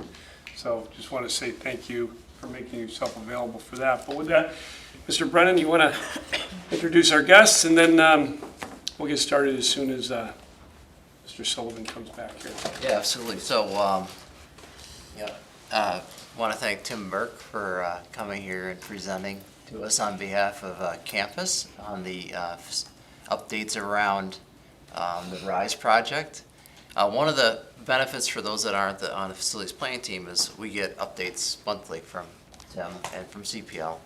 as well around this. And so we thought it'd be useful and advantageous for the board to be able to get some face time with campus construction. So just to people understand their role, you know, CPL, there are architects, engineers, they're the ones that plan the project and design it.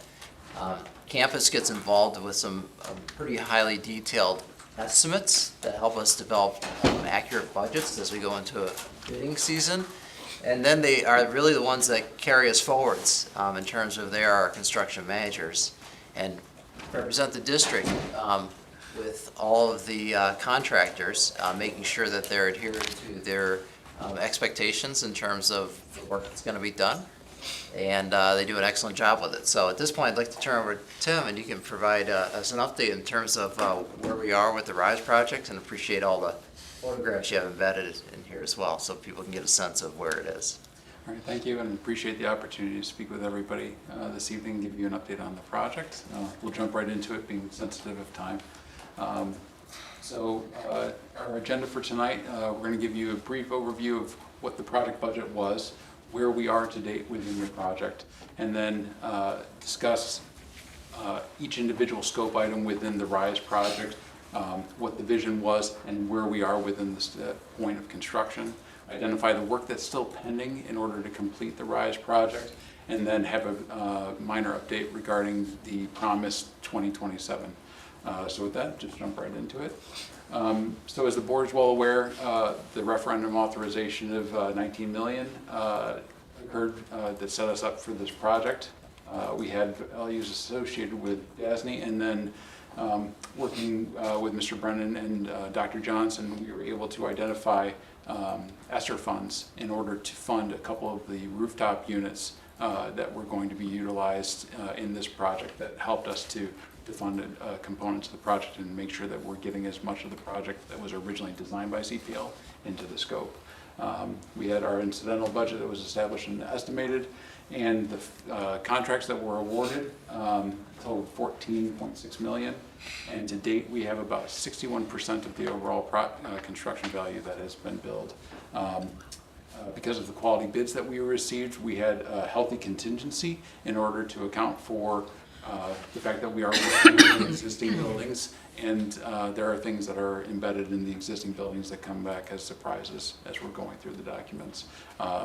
We also had worked with CPL in order to establish some allowance values to make sure that those were embedded in the project as well. To date, based on change orders that have been executed, we're about $450,000 in changes, with another $78,000 that are pending, bringing our total projected remaining contingency to $867,226. From the allowance, we have utilized some of the allowance values to date, $131,643, and then have a remaining value of about $42,788. Progress to date on the buildings. I'm going to start with probably the most significant effort within the overall project is the Department of Environmental Services building, the former Lakeview building on Pattonwood Drive. To date, we've been focusing primarily on getting the interior renovations up and running. We've completed interior framing. The addition, pre-engineered metal building, as many of you have seen as you're driving along Pattonwood, is up, has been clad in the exterior finish. Currently, we're pending storefront windows along the exterior in order to fully enclose the space and proceed with the remaining finishes. Concrete slab infills. Because we were reconfiguring the space, there was an extensive amount of under slab work in order to repipe it. That work has been done, and given also the changes in functions, has required quite a bit of mechanical, electrical, and plumbing renovation. So, as you can imagine, it's a pretty hefty lift, but contractors have been great to work with, and we've made significant progress. CPL's original concept for the building, particularly for the addition, and then what we're seeing now currently as we're going through. So really, the design work is really coming to life, and we're starting to see things moving forward. Within the building, this is the focus right now is to get the office space for the Department of Environmental Services framed in and then sheathed.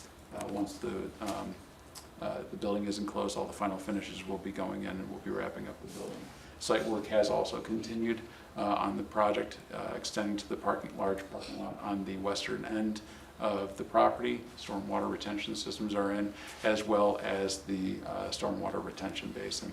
So a significant amount of work has been accomplished on the site.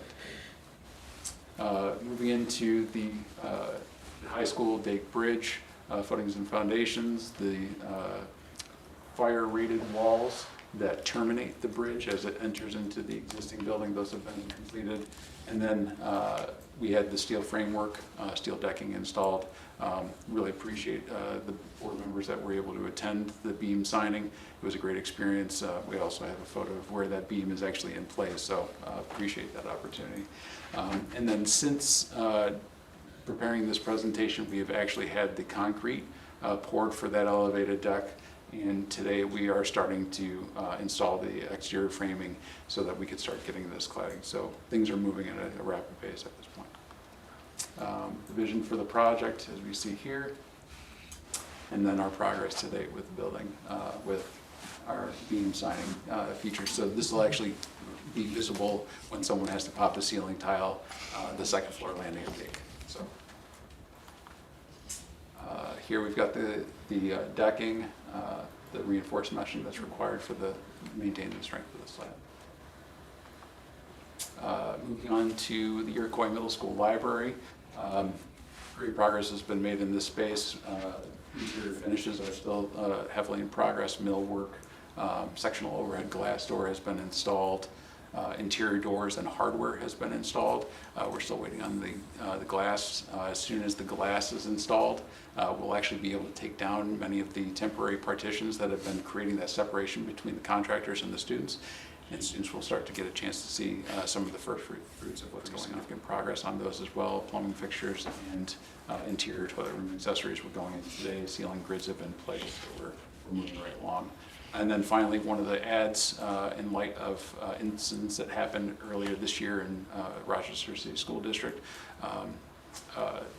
we were asked to solicit pricing for the anti-climb initiatives, particularly at Iroquois for door number 4 and door number 8.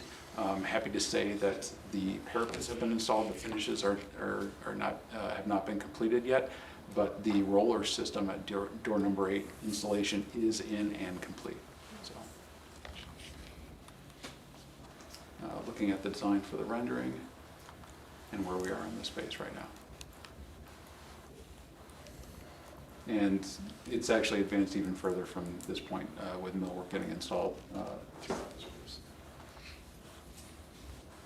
Slatted ceiling, and then the overhead door that denotes the makerspace as well. Coach's office renovation. And then these are the toilet rooms. The tile work is completed at this point, and the plumbing fixtures going in, toilet partitions, accessories, sinks are going in. Ceiling grid is already installed, so we're moving right along there as well.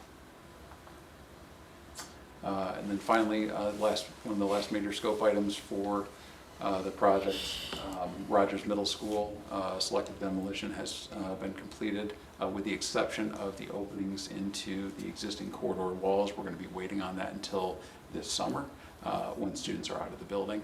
But most of the interior selective demolition has taken place and the space has moved forward. We have footings for the new steel that is going to be going into the space. Those have been excavated, reinforcing it is in, and we have pours pending next week. That will be followed on Juneteenth, where we're actually moving steel into the building and getting it up and in place, opening up the library space. Mechanical rough-ins and electrical are ongoing, and we have also completed the installation of the rooftop RTU 1B, serving the 3rd floor in the original Rogers building as well. The second half of that component is going to be taking place this summer. Taking the design and then moving into what we're seeing inside for the construction at this point.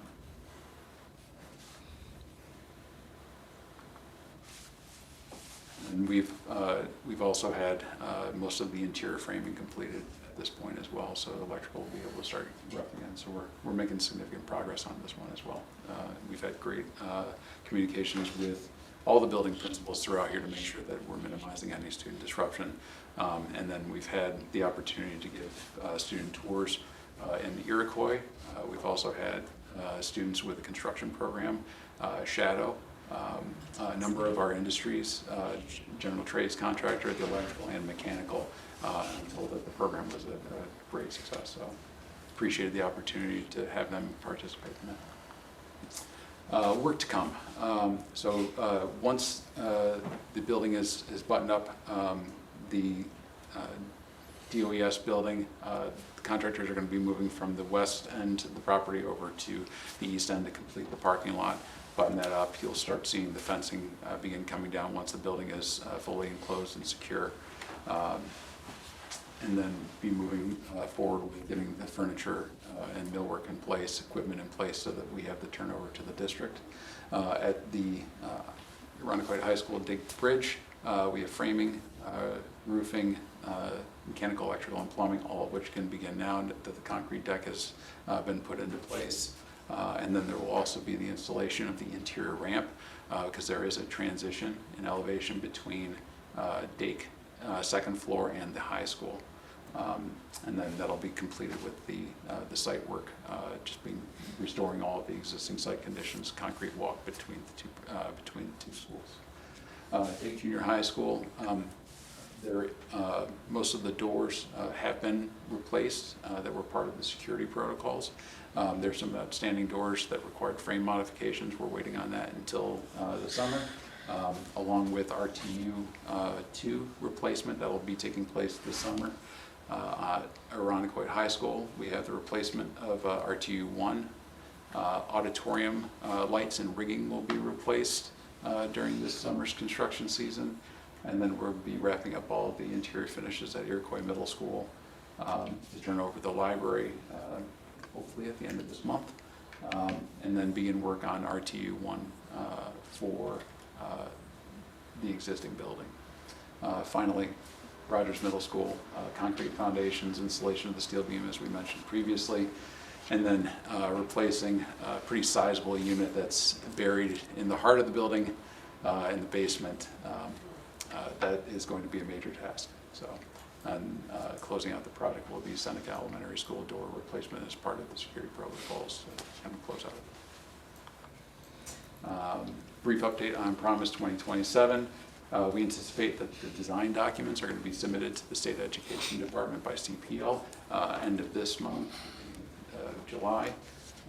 Expected return date at this point, very conservatively, is December 2025, January 2026, with a planning to go out to bid early winter 2026. If SED review times stay as they are, there may be some potential for bumping up the bid date, which would be ideal in all instances. Construction timeline, as soon as we get the notice to go ahead, we will be scheduling and recruiting bids as we did with the RISE project, and look forward to a successful bid opening. Questions, comments? Thank you so much for this thorough presentation. I really appreciate what an investment this is from our community, and the staying on budget and being able to do all of this. It's really just so exciting to see this work that's happening, the investment for the spaces that our students get to use. My father is a librarian, and so seeing these amazing new media spaces is just, it's incredible. I'm so excited for our students to be able to use them. So thank you for sharing all of this so thoroughly. I was wondering, do we expect, you mentioned that we expect the library at Iroquois to be done this month, is that?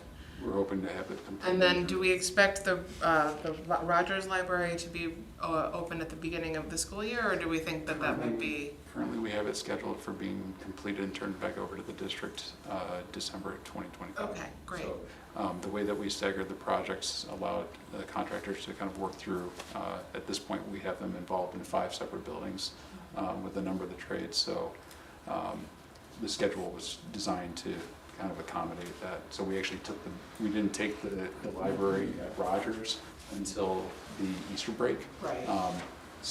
Whereas with Irondequoit, we actually started work on that during the December break. Right, thank you. No questions. This was very thorough. I loved it. I just want to extend that appreciation all the way down to the way that you've included the students as a part of this process is like phenomenal. And as someone who grew up in the district, 2001 Tam is very happy for this bridge. Very excited. So that's incredibly exciting. And then also being part of one of actually the first class where the work on IHS started and seeing how that came into play and now being able to see, and we also had the new library at that time as well. Well, not new anymore, but new at the time, and how exciting that was. And I agree with Kate, just the access to, the library was more than just a library. It was a space for us to come together and build connections with our with our student peers, and et cetera. And this is just looking at the modernized way that they will have access to literature, they'll have access to media, and still be able to connect is just incredible. So thank you. This is phenomenal work. And to also hear, again, that you were on budget and also even in time speeding up the process to try to complete it ahead of schedule is just amazing. So thank you. This was great. And honestly, we've had a lot of contractors that are heavily invested and actually live in the district, so they're also invested as well. A couple of them have students in the building currently or have had graduates, so. That's awesome. I also just want to thank you for the intentionality around making those changes so quickly to the, oh my gosh, I forgot the term you used, the climbing. With regards to the incident that happened, like the responsiveness of the district and of your team to act so quickly on that. Again, just thank you. Those kind of things are very important, and they're things that come up. You don't think about that, until it happens. And the way that you were able to respond so quickly to get that in place, and that's awesome. So thank you. It's a pretty wild system, actually. I saw it once the installation was completed. Originally, based on the photos, it looked like it was a large single cylinder. It's actually 6-inch cylindrical sections that are just coupled together. So there's absolutely no way to grip onto it. Oh my goodness. So Very cool. I'm looking forward to a tour. I'm very excited. let us know. We'd be happy to arrange it. Thanks for the great work and updates. Can you just explain to the board the difference between incidental and allowance? Certainly. Incidental budget is all the expenses that are associated with your design professionals, attorneys, advisors, expenses that go to support the work of the project. The allowances are built in so that it's an acknowledgement by the design team and the contractors that there's going to be some existing conditions that cannot be foreseen based on buried in existing construction. So those are designed to give us the ability to move that project forward, and it's built into the contractor's budget. So how does allowances fit into the contingency portion? It's independent of the allowances are actually part of the contract values that the contractors hold. So if we didn't utilize all of the allowances during the construction, then that money would be returned back to the district. So is there a percentage that on projects, I mean, you guys do a lot of these, what's the percentage of allowance turned back? It depends on the change orders. Well, I don't understand that, but there's got to be an average. I mean, you guys do multiple school districts for multiple years. There's a formula to do your allowance when we bid it. I'm just wondering what, on average, is when we have an allowance, we normally say, I'll just say 75% is usually used. You know what I mean? There could be some that are all used, some that are less than that. There's got to be a number in there that. We try to use it all, and the reason we try to use it all is because there's no overhead profit associated with the change order that comes. So the allowance is built in to take care of portions of work that aren't really accountable or accounted for. So it could also be something that the district counts. So if you have something that you want to put into a classroom, let's say it's a board or something on whiteboard, that money could be used to put towards that item. Then there's no overhead profit towards the contractor. So we try to burn that up. That way they can't make a profit off of it. So we try to use up all of the allowances. If by chance we don't, if we're practically it's on the budget, we can do it for a spend down project, and we can use the money elsewhere. But we try to burn that money out. Again, cutting overhead profit. And the size of the allowance usually is governed by just what the general scope is of the contract. So.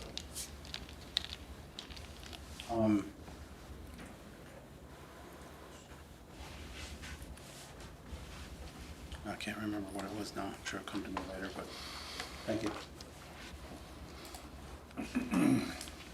Reiterate thanks that everybody's shared. The students are really starting to notice. You know, I think having a high schooler, I think it was kind of a running joke that, you know, been building the bridge for so long and we don't see a bridge. But he's coming home almost every week now with, you know, some excitement that he's seeing things. So it's great to see the progress, and we really appreciate the detailed updates. And I have to admit, it was pretty astonishing to see the steel for the bridge go up pretty much in one day. I was absolutely floored. So they had the right team on board for it, so. For sure. Thank you. Thank you. I'd like to add one thing. So Tim is our senior project manager, right? The on-site, and so he is a parent in the district as well. So he didn't mention that. He's also, comes with the same enthusiasm and sense of pride, you know, with that connection. And then I don't know if we had a chance to introduce George back there, Spinaris. He's the project executive, so he's kind of works at a little higher level, right, George? Yeah, so just so you can put a name with a face. That's awesome. Thank you. Thank you. Thank Thank you. you. Both working here, so thank you very much. Hope I answered your question. All right, the next item we have on the agenda is review of the end-of-year fund balance and the reserve plan. Turn this over to Dr. Johnson. Excuse me. Yes, so something that's required annually. I'm going to turn it over to Mr. Brennan to introduce this. Great, thank you. Yeah, so this item here, this is an initial review of it. This is something that the board would consider for adoption at our June 26th meeting. And as Dr. Johnson indicated, this was something that our auditors several years ago required us to put in place in terms of a plan. So when we go into the end of the year, I mentioned earlier, as we close up our books, the closing of the books process, it's not a magical June 30th, everything's done. We know we've covered all of our bills, we know all the revenues. Revenues still continue to come in over the summer, which still apply to the current budgetary year. And likewise, there are still expenses that are being paid out.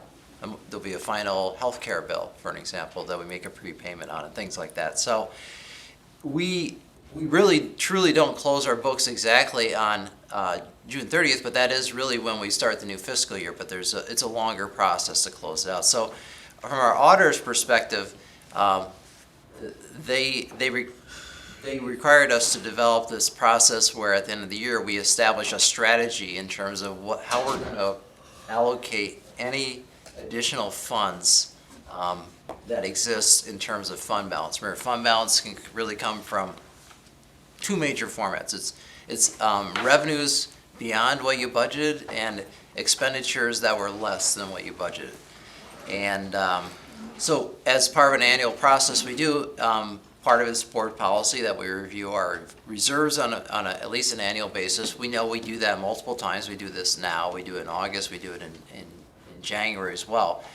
And the reserve analysis is connected to the reserve fund strategies in terms of we have targeted numbers we establish within our reserve funds that are what we're trying to look for in terms of longer range fiscal health. Most of the balances, for example, I'm looking at our unemployment reserve. It's based on a 5-year look back in terms of our expenses, because we tend to look at our reserves as a medium-term savings account to be able to withstand challenges, fiscal challenges, for up to 5 years. And so we've done that for multiple years. It's been a good, effective strategy we've used. And so what we do at this point, the business office and I, we kind of go through and we look at our current balances in terms of our reserves. We look at a 5-year look back in terms of expenses for most of our reserves, and then we establish a strategic balance based on that. So those are all located within that first document, which is, it's called the reserve analysis. So for each of the reserves, specifically the unemployment reserve, the two the ERS reserve as are really the ones that are tied to a 5-year look back. There's a second sub-fund for the retirement reserve, which is TRS, and that's entering its 5th year in terms of funding. That's a new reserve through advocacy from boards of education in terms of allowing districts to be able to save money towards teacher retirement system charges. And so that we are able to add 2% of teacher salaries per year that we're entering that 5th year of funding at this point. Tax certiorari reserve, this is really tied to outstanding tax claims from property owners and businesses within the district. And so over the summer, we will do an assessment in terms of what are those outstanding liabilities, because those tax cert claims start to appear in the summertime. And we'll make an analysis in terms of that reserve. And then we also have a workers' comp reserve, which was established about 10 years ago. That was established for I actually have the date in here in terms of the document too. I should just look it up versus trying to remember. 2014 was just whispered to me. So that was based on, when we established it, was a maximum value of $600,000, and we based that on a 5-year average in terms of premiums for workers' compensation. And then finally, which is really pertinent to the presentation we just saw, we have 2 capital reserves now. One that was established in 2022. That one is nearing its funding limit. Just about $1.3 million can be added to that. And then because of that reason, working with the board, we brought it to the voters to have, that was the 3rd really ballot piece that we were counting up in May, and this is the 2025 capital reserve. So that's kind of a background in terms of where all of our reserves are, the amounts. So any questions in terms of our reserves, those kind of the concepts behind those funding strategies for those strategic balances? I just have a timing question. Did the 2025 capital reserve become available as soon as the voters approved it? Yep, as soon as the voters approve it, it's there. Okay. Yep. So the second document there is actually the strategies itself in terms of our plan. So what I'm bringing forward to the board, this is the first review, and then consideration at the next board meeting is this would be a resolution that establishes what those targeted values are in terms of refunding, because when those books do finally close, there'll be, hopefully, there'll be monies left over, and then we'd be allocating them according to this hierarchy structure. So it's probably easiest just to go off the chart on that document and just kind of talk through each one. So from a fiscal management perspective, we always try to essentially top out our unappropriated fund balance. This is not tied to any particular expense or reserve. It's really kind of, it's very generalized in terms of monies we can set aside. Under the law, we can set aside up to 4% of that approved budget. So we would be looking to, and we've been successful over the last several years in terms of maintaining that 4% number, but really in terms of fiscal difficulty, this would be our kind of first source of monies we would look to access to balance our budgets or pay unanticipated claims. And so that would be just over $4 million. And then below that is a hierarchy in terms of those actual other reserves in terms of how we fund them. And the funding actually for any of them could go up or down based on some of those strategic levels. So the tax tertiary reserve, we've historically, it's a lot smaller than it has been in the past. We were $1.5, $1.2 million, but it's really based on outstanding claims. And so this current year, we're just over $300,000, and so we would be doing an analysis of that over the summer once the new claims start to come in. And so our goal would be once again to set it at that 100% against the claims limit. It's much smaller, and we are anticipating to grow significantly. Second piece in that strategy would be to continue that 5-year process we've been going through in terms of adding 2% of teacher salaries towards our retirement reserve towards TRS.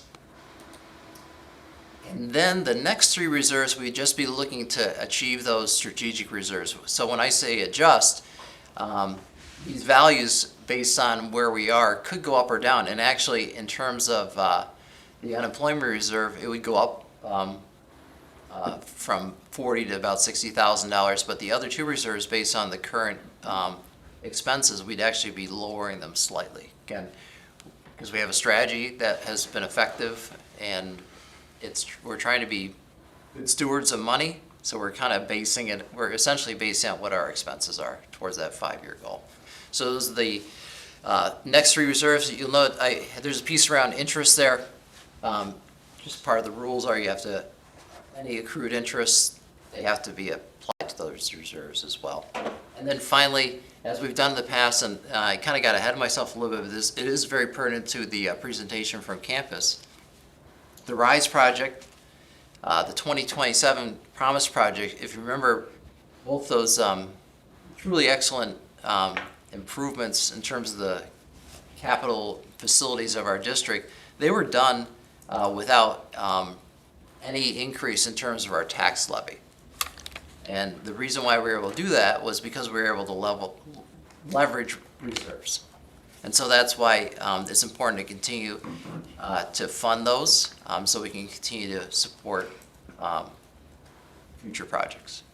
So, again, this is a first review. Be glad to answer any questions. If any questions come up between now and the next meeting in 3 weeks, I can answer them through Dr. Johnson.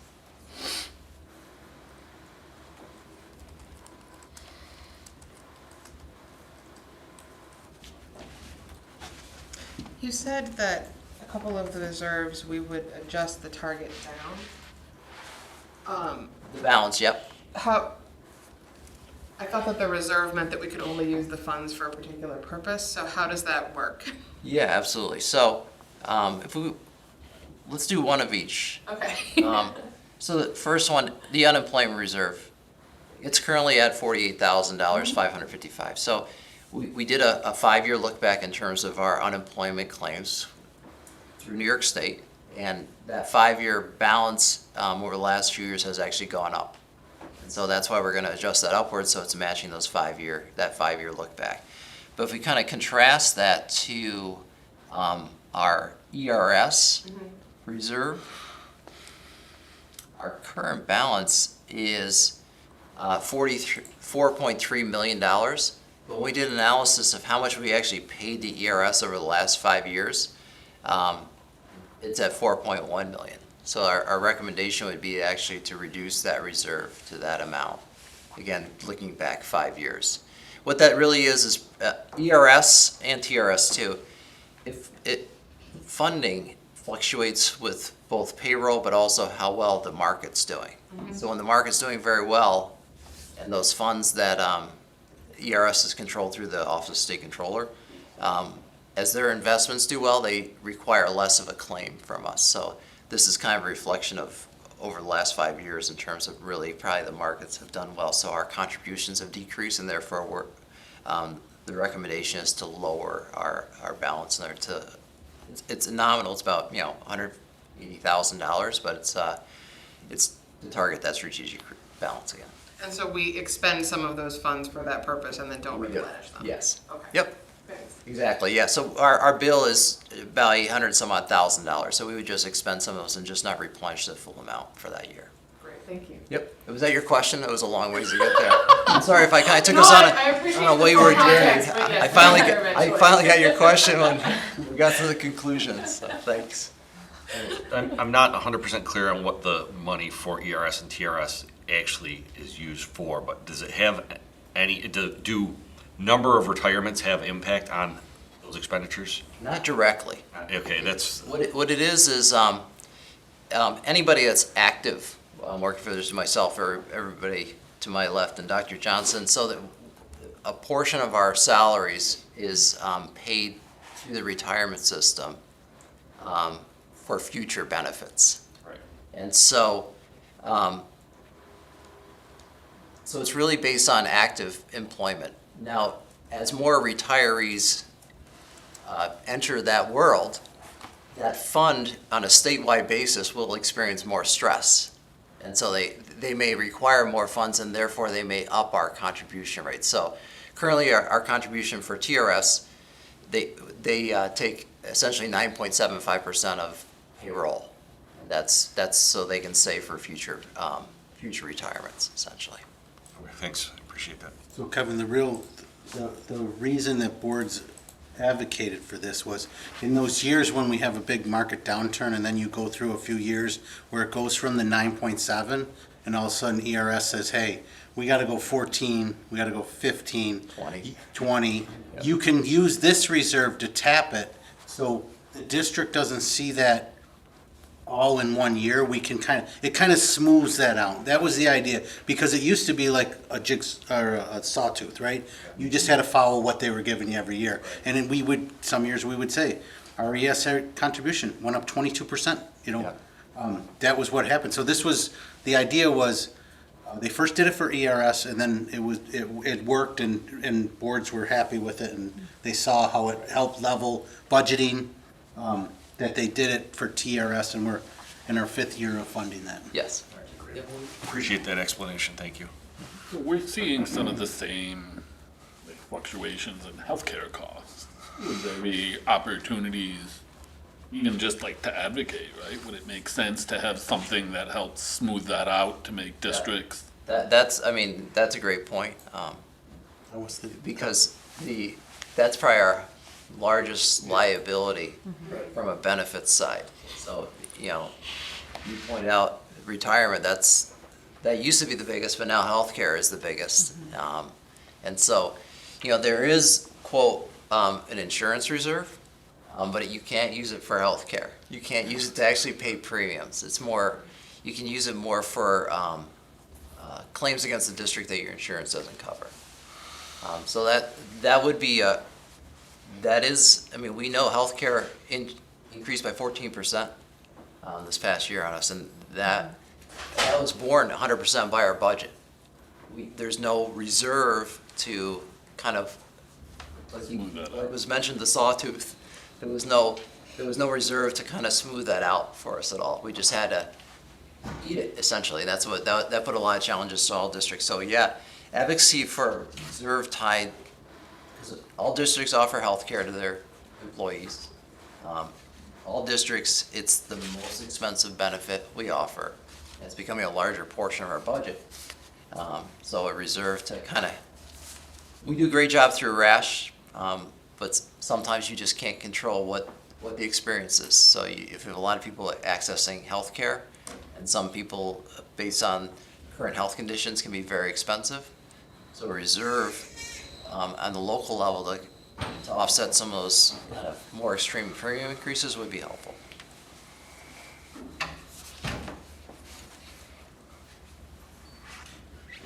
Thank you. So, are there any other questions for Mr. Brennan? When is this approved? The 26. And after it's approved, we can't change it, except with board action. Yes, correct. In other words, it basically gives us a strategy so we can apply monies once the book's closed.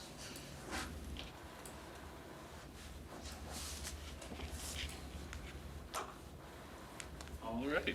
If any questions come up between now and the 26th, direct them to Dr. Johnson, and he can work with the team for a response. The next item on the agenda is the review of the 5-year facilities plan. Turn that over to Dr. Johnson. Mr. Brennan? Yeah, absolutely. So thank you. This is also an item that's really just a first review, and then action will be taken at the meeting on 26th. And it's interesting, this came up in policy, right? Our policy committee this week. And so one of the things is to have a 5-year capital plan. And there really are, so a couple years ago, we did our 5-year building condition survey that informed our capital plan, and there's a requirement within it, if you remember the policy, which was an annual update in terms of that 5-year plan. So this document is one that's created by CPL, but in conjunction with campus and also our facilities planning team. We reviewed this at our last facilities planning team, and this is an executive summary of the kind of current condition and including updates of current projects. And so this is kind of one of our requirements. besides from a policy perspective, it's important because it's a requirement there. It's also important because when we ever submit for a new capital project, they look at this building analysis to see that the work you're doing has been identified in terms of needs areas on there. It's also important to note that this will be incorporated on top of our master planning. I know we've talked about that at the, I believe, Dr. Johnson, at the August workshop. That will be kind of brought back forward by CPL. And so this kind of executive summary would be layered on top of that in terms of the overall building conditions as well. It's part of that overall master document. So this is just an update in terms of our current buildings, representing their current conditions as well as representing the various projects that are underway. So for an example, if you just take a look at Brookview, it gives you some background in terms of the facility, its original construction, when the addition was added, that was for full-day kindergarten, gives you the idea of the space, and then it calls out the most recent capital project that was approved during the 2024 budget cycle, which we're going to be doing the work this summer, but hasn't been done yet. So we're going to talk about it in terms of the roof, mechanical units, and domestic hot water, as well as some exterior restoration. And so we do that for each of the buildings, all the way through Pine Grove, which is in the past has been kind of a quiet piece on here. But of course, with the 2027 Promise Project, we'll be talking about the 3 UPK classrooms. So again, it's a document to take a read through, and if there are questions, again, through Dr. Johnson's office, we'd be glad to answer anything that comes up.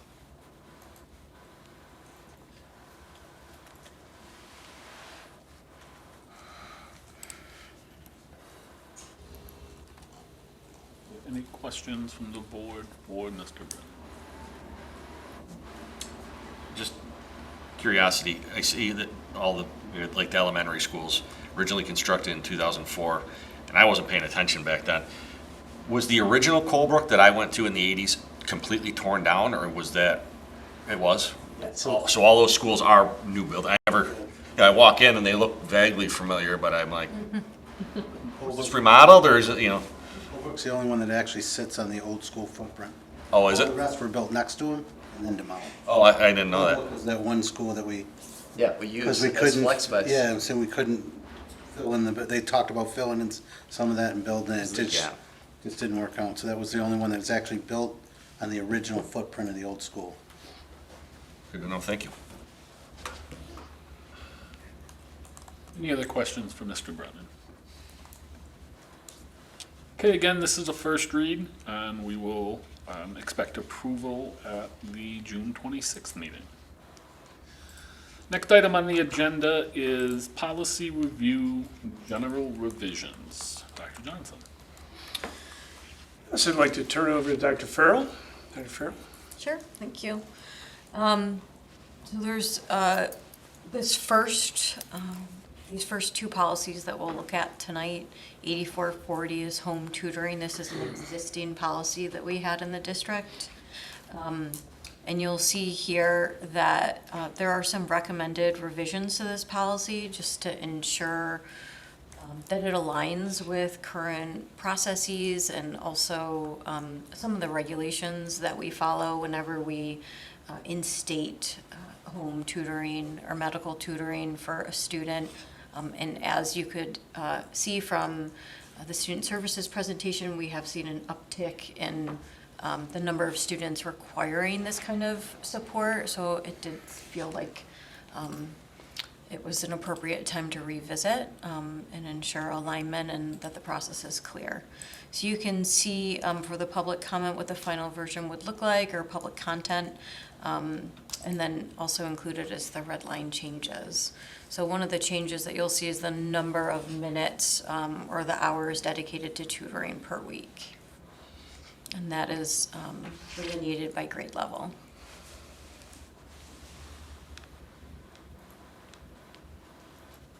Are there any questions for Dr. Farrell on the policy review? This is also a first read with approval anticipated on our June 26th meeting. If there are any questions that do arise between now and then, please send them to Dr. Johnson and he can cascade them accordingly. Next item on the agenda is policy review committee revisions. Dr. Johnson. Turn it right back over to Dr. Farrell. Yeah, absolutely. So thanks to all the hard work of the multi-year policy committee, we have a number of committees that we have revised, and some of those, and they are listed here. There's many policies as we make our way through the 5,000s. Many of those revisions are around accessibility, so ensuring that when the public accesses our policies, that they're able to read them and understand exactly the intent of that policy. Certainly changes around pronouns that we're using. And we're looking at all of these policies through a lens of diversity, equity, and inclusion. Many of these policies are very closely tied to laws, to education laws, and we're thankful that Mr. Brennan has been on the committee, as many of them relate directly to the work that he's doing. And I'm happy to answer any questions.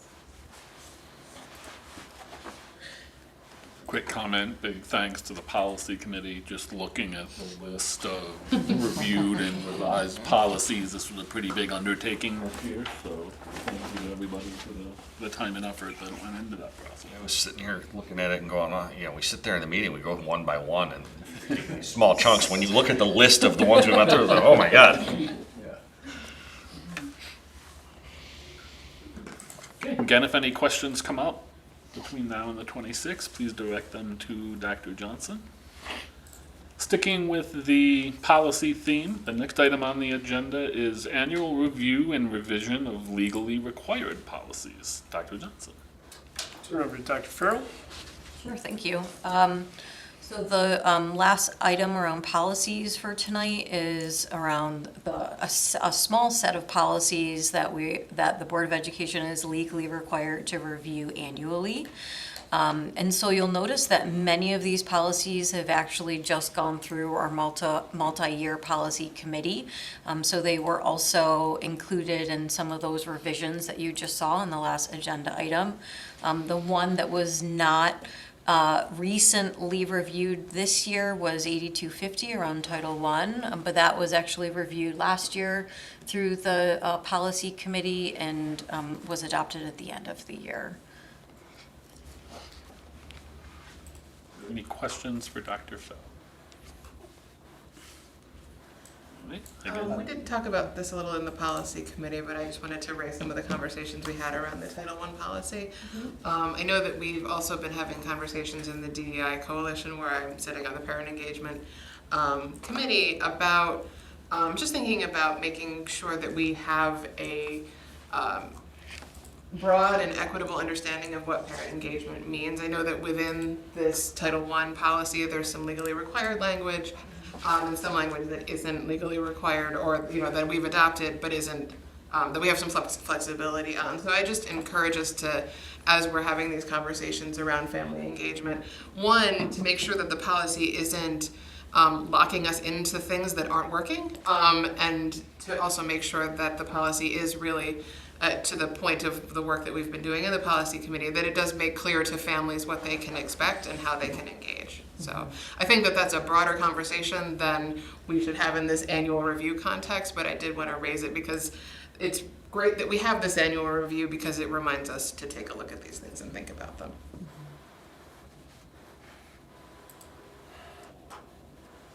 Thank you, Dr. I have just a question, I didn't get it to answer on the last topic that we were on. And it was just on policy 5350. And just the thinking behind, that's change orders from facility projects. Oh, yeah. So the thinking of we're going from, and we've recently done one of these, was a change order over $20,000, and it's now $30,000. So what was the reasoning behind the 50% increase? That doesn't require board approval.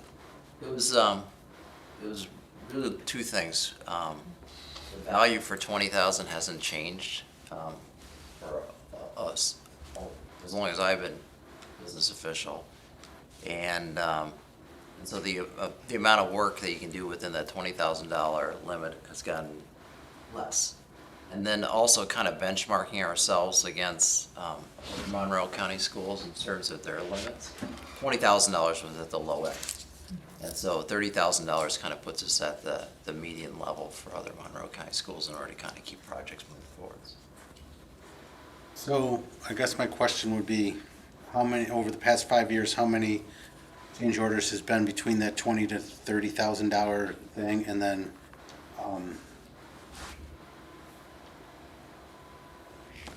I guess that's my question. It seems like I mean, we have other policies that have limits. We can talk about increasing them 50%. Yeah, I mean, I guess, again, I don't think we've changed this. I mean, we could probably go back in the history, but I know we haven't changed in 13 years. And even if you just kind of... Last reviewed in 18 and it was adopted in 08, so... I mean, even if you just kind of index $20,000 from then till now, it's based on inflation. It's really the same value based on an inflation change.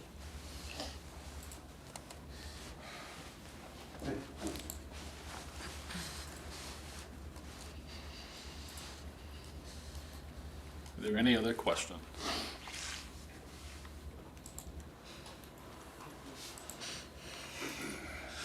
Okay. The revision of legally reviewed policies will also, this is a first read, will also be voted on the 26th? Correct. A lot of voting on the 26th. No, this is the review, excuse me. What's that? That's just a review? Okay. All right, the next item on the agenda is textbook recommendation. Dr. Johnson. Ms. Miga. So this textbook recommendation is following the presentation given by Dr. Marrero last week at our Board of Education meeting. So this textbook recommendation is for the iReady Classroom Mathematics for grades 7 and 8, and really the electronic access to that. And so you know, it includes some of the details that Dr. Marrero shared with us last time. Again, it's going to offer some options for further differentiation, better access for all students, and support a really high quality instructional design as well, which we have found in the K6 version too. And I don't see it in here. I do have a link that I can provide everyone through Jenna to access the materials as well. Great. Are there any questions for Ms. Miga on the textbook recommendation?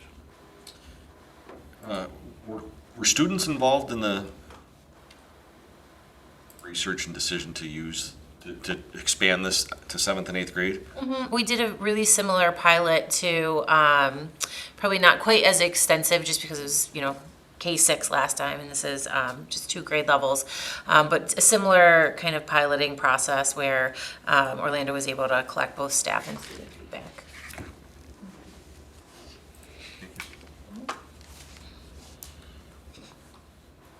Any other questions?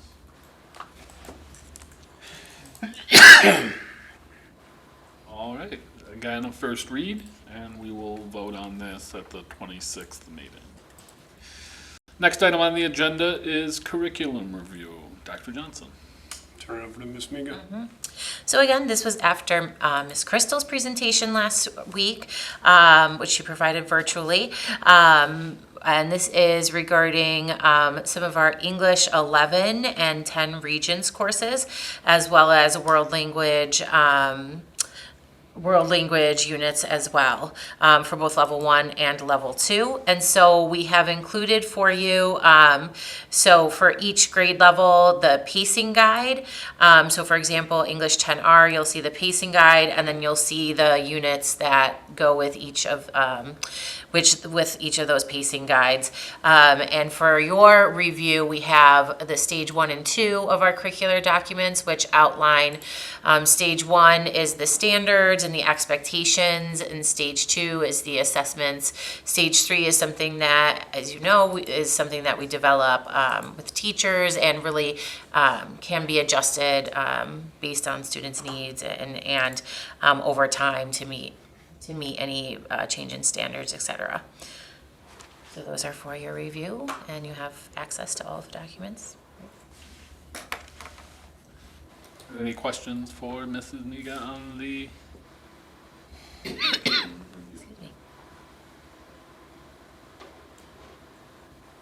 Okay, we will vote on this on June 26th. Next item on the agenda is recommendations of the Committee on Special Education. May I have the recommended resolution, please? Be it resolved that the recommendations dated June 5th, 2025 of the Committee on Special Education for the 2024-25 and 2025-26 school years be approved as presented. May I have a motion, please? Ms. Copeland, second. Ms. Wall? Dr. Johnson? No other comments to add? Yeah, this is typically a consent agenda item, but because we didn't have a consent agenda today, it moved up into new business instead of being the only item. So with there being no questions, all those in favor? Opposed? Motion carries 7-0. On the topic of, will all those previous new business items be on a consent agenda, or are we voting on them individually next week? Consent. Like the policies. Yeah, typically it would be on the consent agenda. Thank you. As with the consent agenda, if there's items that we need to discuss separately or take out, we can do that. If there's some questions and different things, we can just put it on there differently too, running into Yep. the next meeting. All right, the next item on the agenda is grant approval. May I have the recommended resolution, please? Be it resolved that the ESL Community Service Grant Agreement and the amount of $150,000 be accepted as presented. May I have a motion, please? Ms. Borneval, a second. Ms. Boyer? Dr. Johnson? No further comments? Are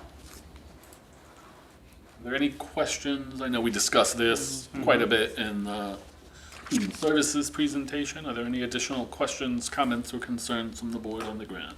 It's a really exciting opportunity. I'm really looking forward to what it brings to our school. Great.